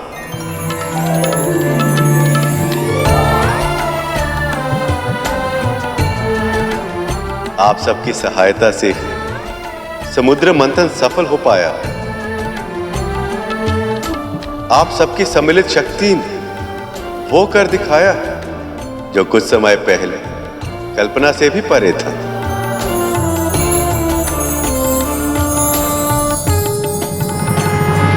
सत्य कहा था माँ ने। ये सब किसी स्वप्न जैसा ही तो है। इतने समय तक वैकुंठ में रहने के बाद यहाँ से लौटने का तनिक भी मन नहीं कर रहा, परंतु माँ को अकेले भी तो नहीं छोड़ सकता।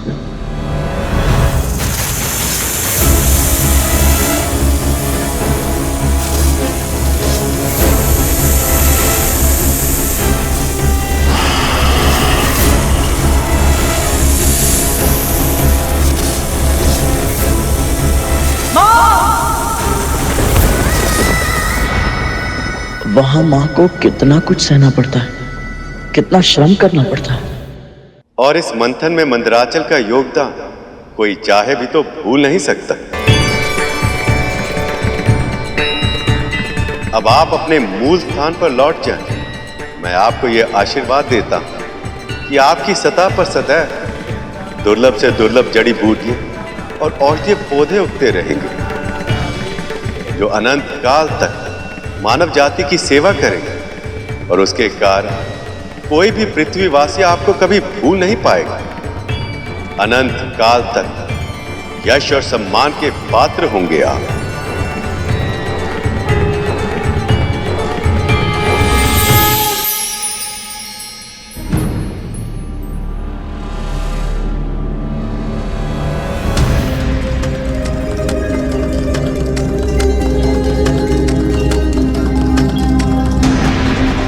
अब समय आ गया है सखा, वासुकी को उसके घाव से मुक्ति देकर उसे अपना आशीष प्रदान करें। अवश्य सखा।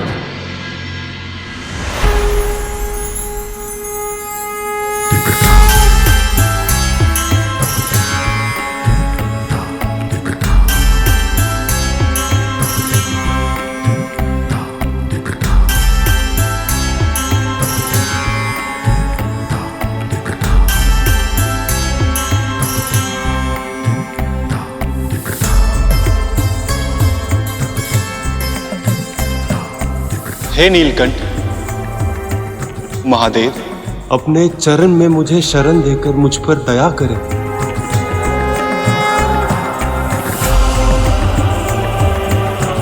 उठो वासुकी, उठो।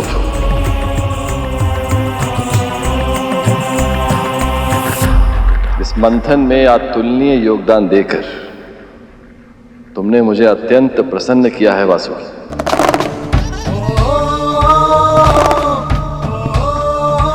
अब से तुम्हारा स्थान मेरे चरणों में नहीं, ऊपर है, बहुत ऊपर। प्रभु,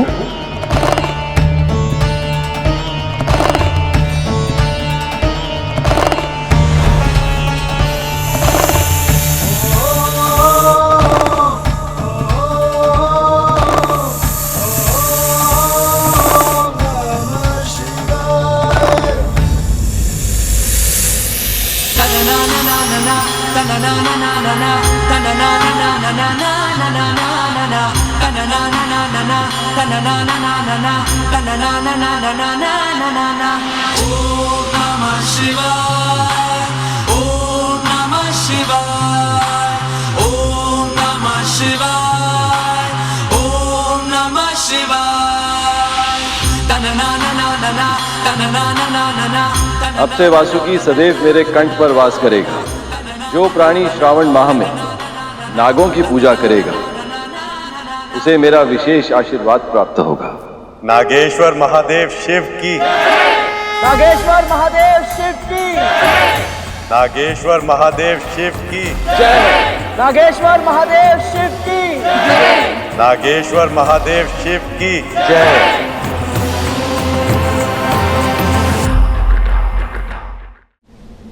मां के आशीर्वाद के बिना संसार का कोई भी कार्य सफलतापूर्वक संपन्न नहीं किया जा सकता। आपकी प्रार्थना की शक्ति ने ही हमारी विजय को संभव बनाया है मां। आपको कोटि कोटि प्रणाम।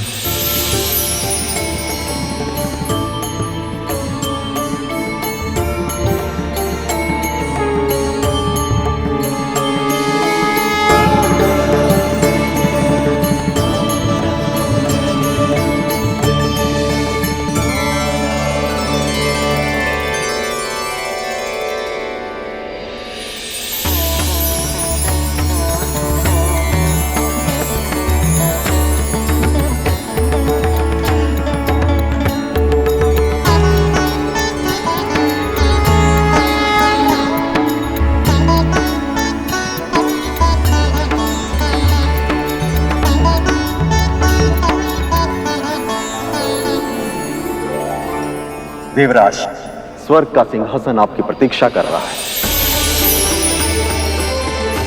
राज कार्य का भार संभालकर संसार को सूचित कीजिए कि असुरों का अत्याचार अब समाप्त हो गया।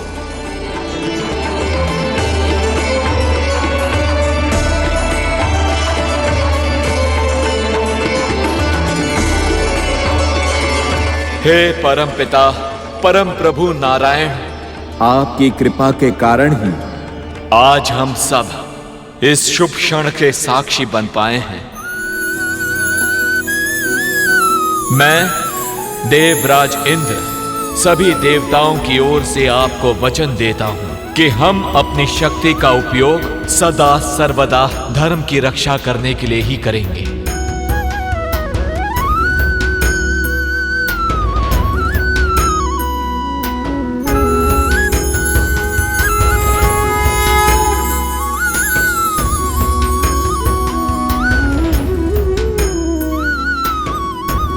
देवराज इंद्र की, देवराज इंद्र की, देवराज इंद्र की, देवराज इंद्र की, देवराज इंद्र की, देवराज इंद्र की, देवराज इंद्र की,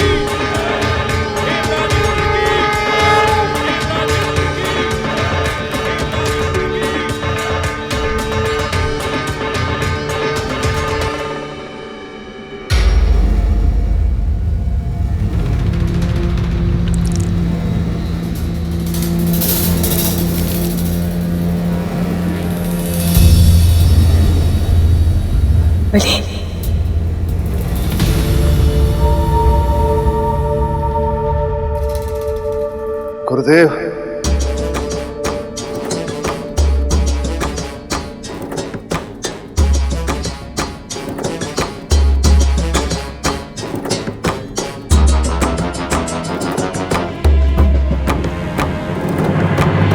मैं तो आपसे क्षमा मांगने के योग्य भी नहीं रहा गुरुदेव।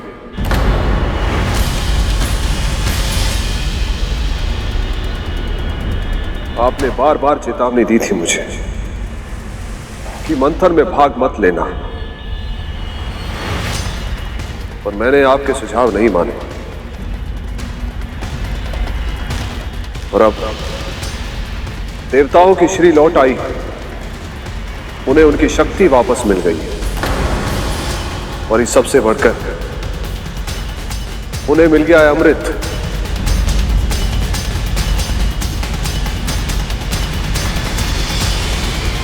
मां, मैं आपका स्वप्न पूरा नहीं कर पाया। स्वर्ग का राज सिंहासन भी गवा दिया मैंने, और इस सब में देवताओं के छल बल से अधिक योगदान मेरी मूर्खता का है। पुत्र,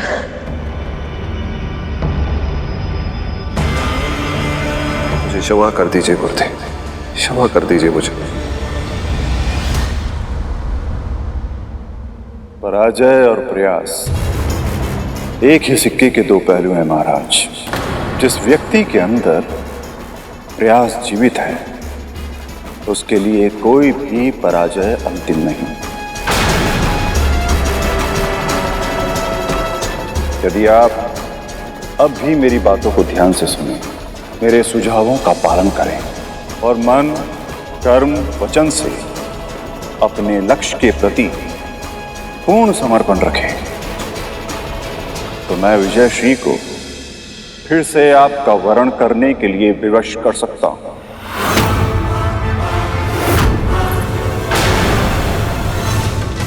और जो कुछ भी आपने खोया है, वो सब कुछ और उसके अतिरिक्त बहुत कुछ आप प्राप्त कर सकते हैं।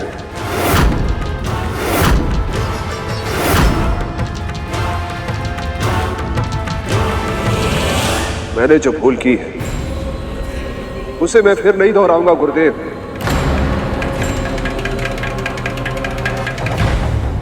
आपके हर सुझाव का आदेश की तरह पालन करूंगा। आपके दिखाए मार्ग पर चलूंगा मैं।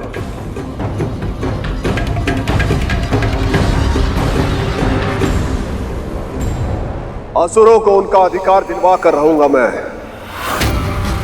महाराज बलि की, महाराज बलि की, महाराज बलि की, महाराज बलि की। प्रभु, माँ, न जाने मेरे मन में भावनाओं का ज्वार उमड़ रहा है। एक ओर तो मैं बहुत प्रसन्न हूं कि हमारा उद्देश्य सफल हुआ, परंतु दूसरी ओर मैं दुखी भी हूं कि अब हमारा कार्य समाप्त हो गया। प्रभु, मां सदैव कहती थी कि जिसका मन एक बार प्रभु विष्णु की भक्ति में रम जाए फिर और कहीं नहीं लगता। मां के इस कथन का अर्थ आज से पहले मैं कभी समझ नहीं पाया था प्रभु, परंतु अब वैकुंठ में रहते हुए यथासंभव आपकी सेवा करते हुए जिस आनंद का अनुभव मैंने किया है, उसका वर्णन करना असंभव सा लगता है। एक और तो मुझे यह लगता है कि मैं अपने प्रभु को छोड़कर कहीं कभी ना जाऊं, परंतु तुरंत मेरा मन यह भी कहता है कि मैं अपनी मां को भी अकेले नहीं छोड़ सकता।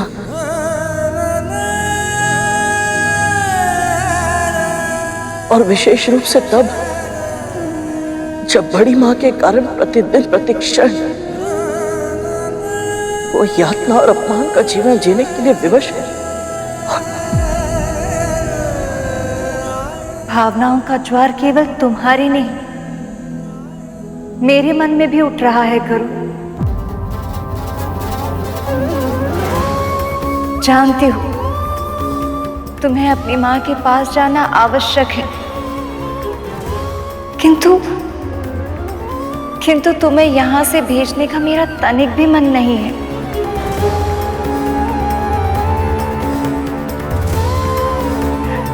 आशा की किरण की तरह मिले थे तुम मुझे जब मैं स्वामी के प्रतीक्षा में व्याकुल थी।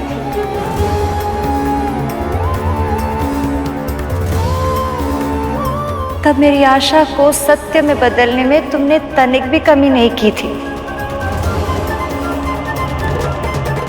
समुद्र मंथन जैसे विराट कार्य को सफल बनाने में तुम्हारा अद्भुत योगदान है गरुड़। देवी लक्ष्मी सत्य कह रही है गरुड़, पर स्मरण रहे, जीवन में कभी कुछ भी स्थायी नहीं होता।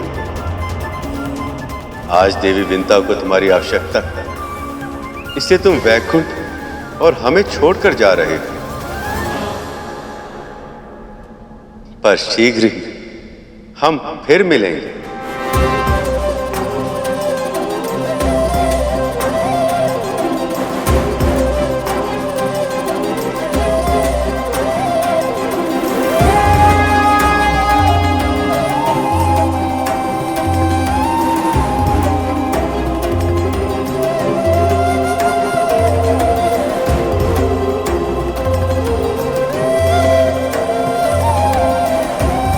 माँ को मेरा प्रणाम कहना।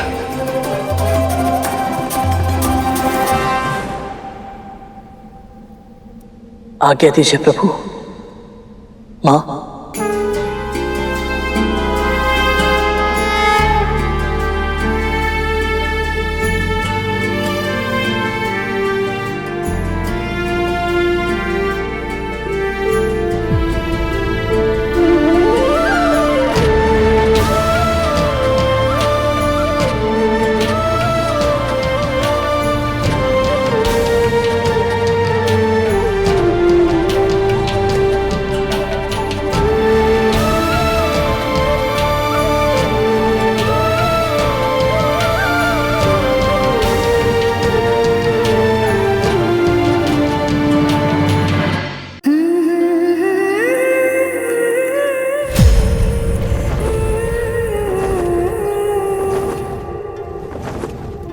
गरुड़,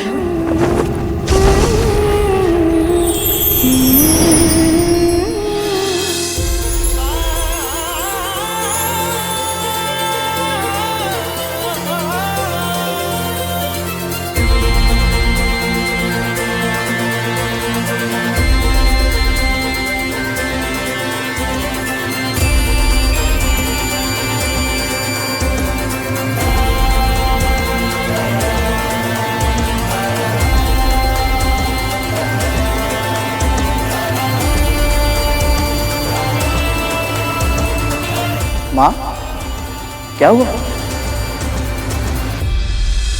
अभी कुछ ही समय पहले तुझसे मिलकर आ रही हूँ, फिर भी ऐसा लग रहा है जाने कब से नहीं देखा तुझे।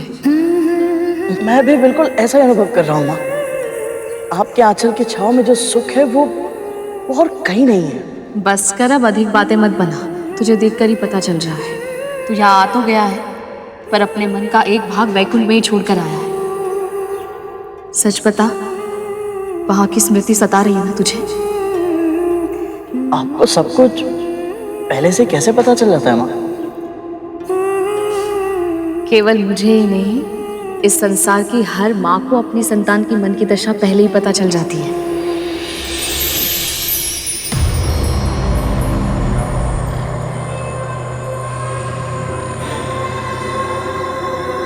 आ गया तू?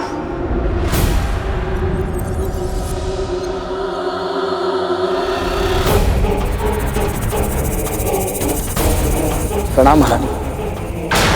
कहाँ है?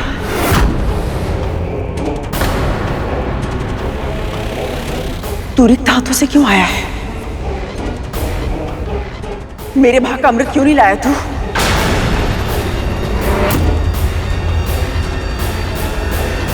तेरी ही समक्ष देवताओं ने वचन दिया था ना, यदि वासुकी ने अमृत मंथन में सहायता की तो मेरे पुत्रों के भाग का अमृत उन्हें अवश्य मिलेगा। तो फिर अमृत कहाँ है?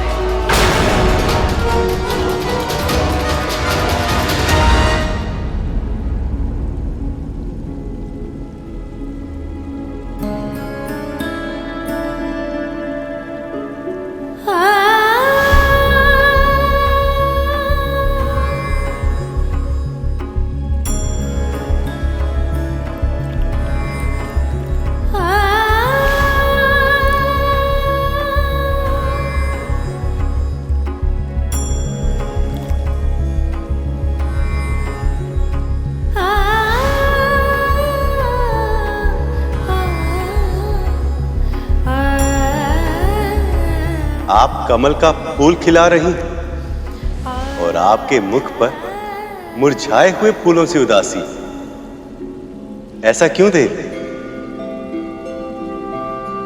पुत्र के मुख पर दुखों की छाया देखकर मां प्रसन्न कैसे रह सकती है? आप गरुड़ के लिए चिंतित हैं ना देवी? प्रभु, आपने अपने हृदय में स्थान देकर मुझे सब कुछ दिया है, पर यदि मैं आपसे कोई उपहार मांगू तो? आपको प्रसन्न करने के लिए मुझे जो भी करना हो मैं वो अवश्य करूंगा देवी।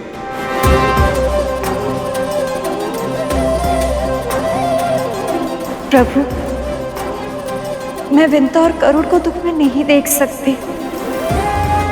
आप कुछ कीजिए ना, उन्हें दासत्व से मुक्त करने के लिए उनकी सहायता कीजिए ना प्रभु।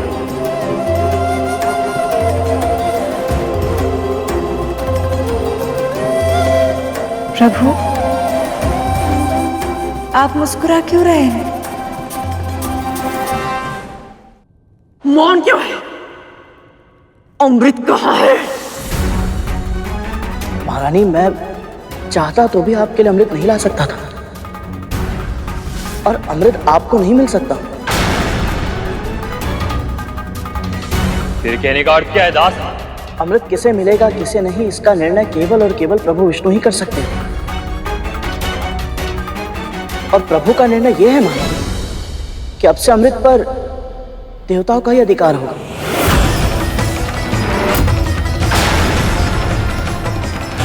यहां तक कि असुरों को भी अमृत नहीं मिला है। ये कैसे संभव है? जब वासुकी को लेके जाना था तब देवताओं और असुरों दोनों ने सहमति दी थी कि मेरे पुत्रों में भी अमृत बांटा जाएगा। परंतु जो वस्तु उनकी थी ही नहीं, उसके लिए सहमति देने का अधिकार भी नहीं था उनके पास।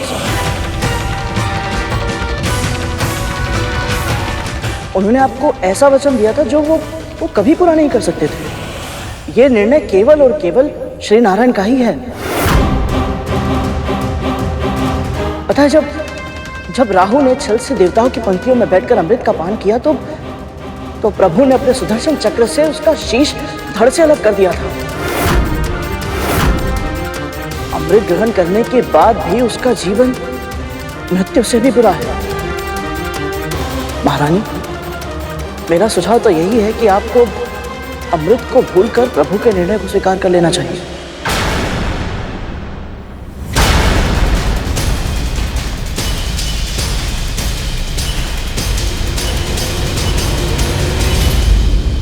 ये तो होना ही है देवी, पर गरुड़ के जीवन का उद्देश्य केवल दासता से मुक्ति पाना नहीं, उसके लिए एक बहुत बड़ा लक्ष्य निर्धारित किया है मैंने। कैसा लक्ष्य प्रभु?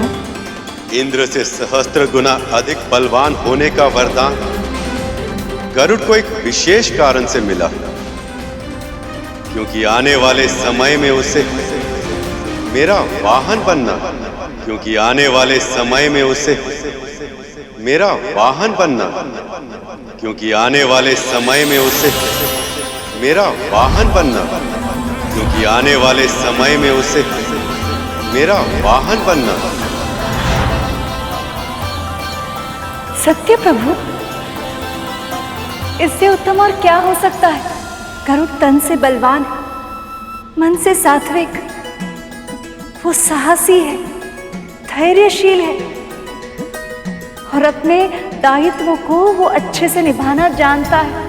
पर उसका सबसे विशेष गुण उसके संस्कार हैं देवी। अमृत का कलश उसके हाथों में था, किंतु तब एक बूंद पीने तक का विचार उसके मन में नहीं आया।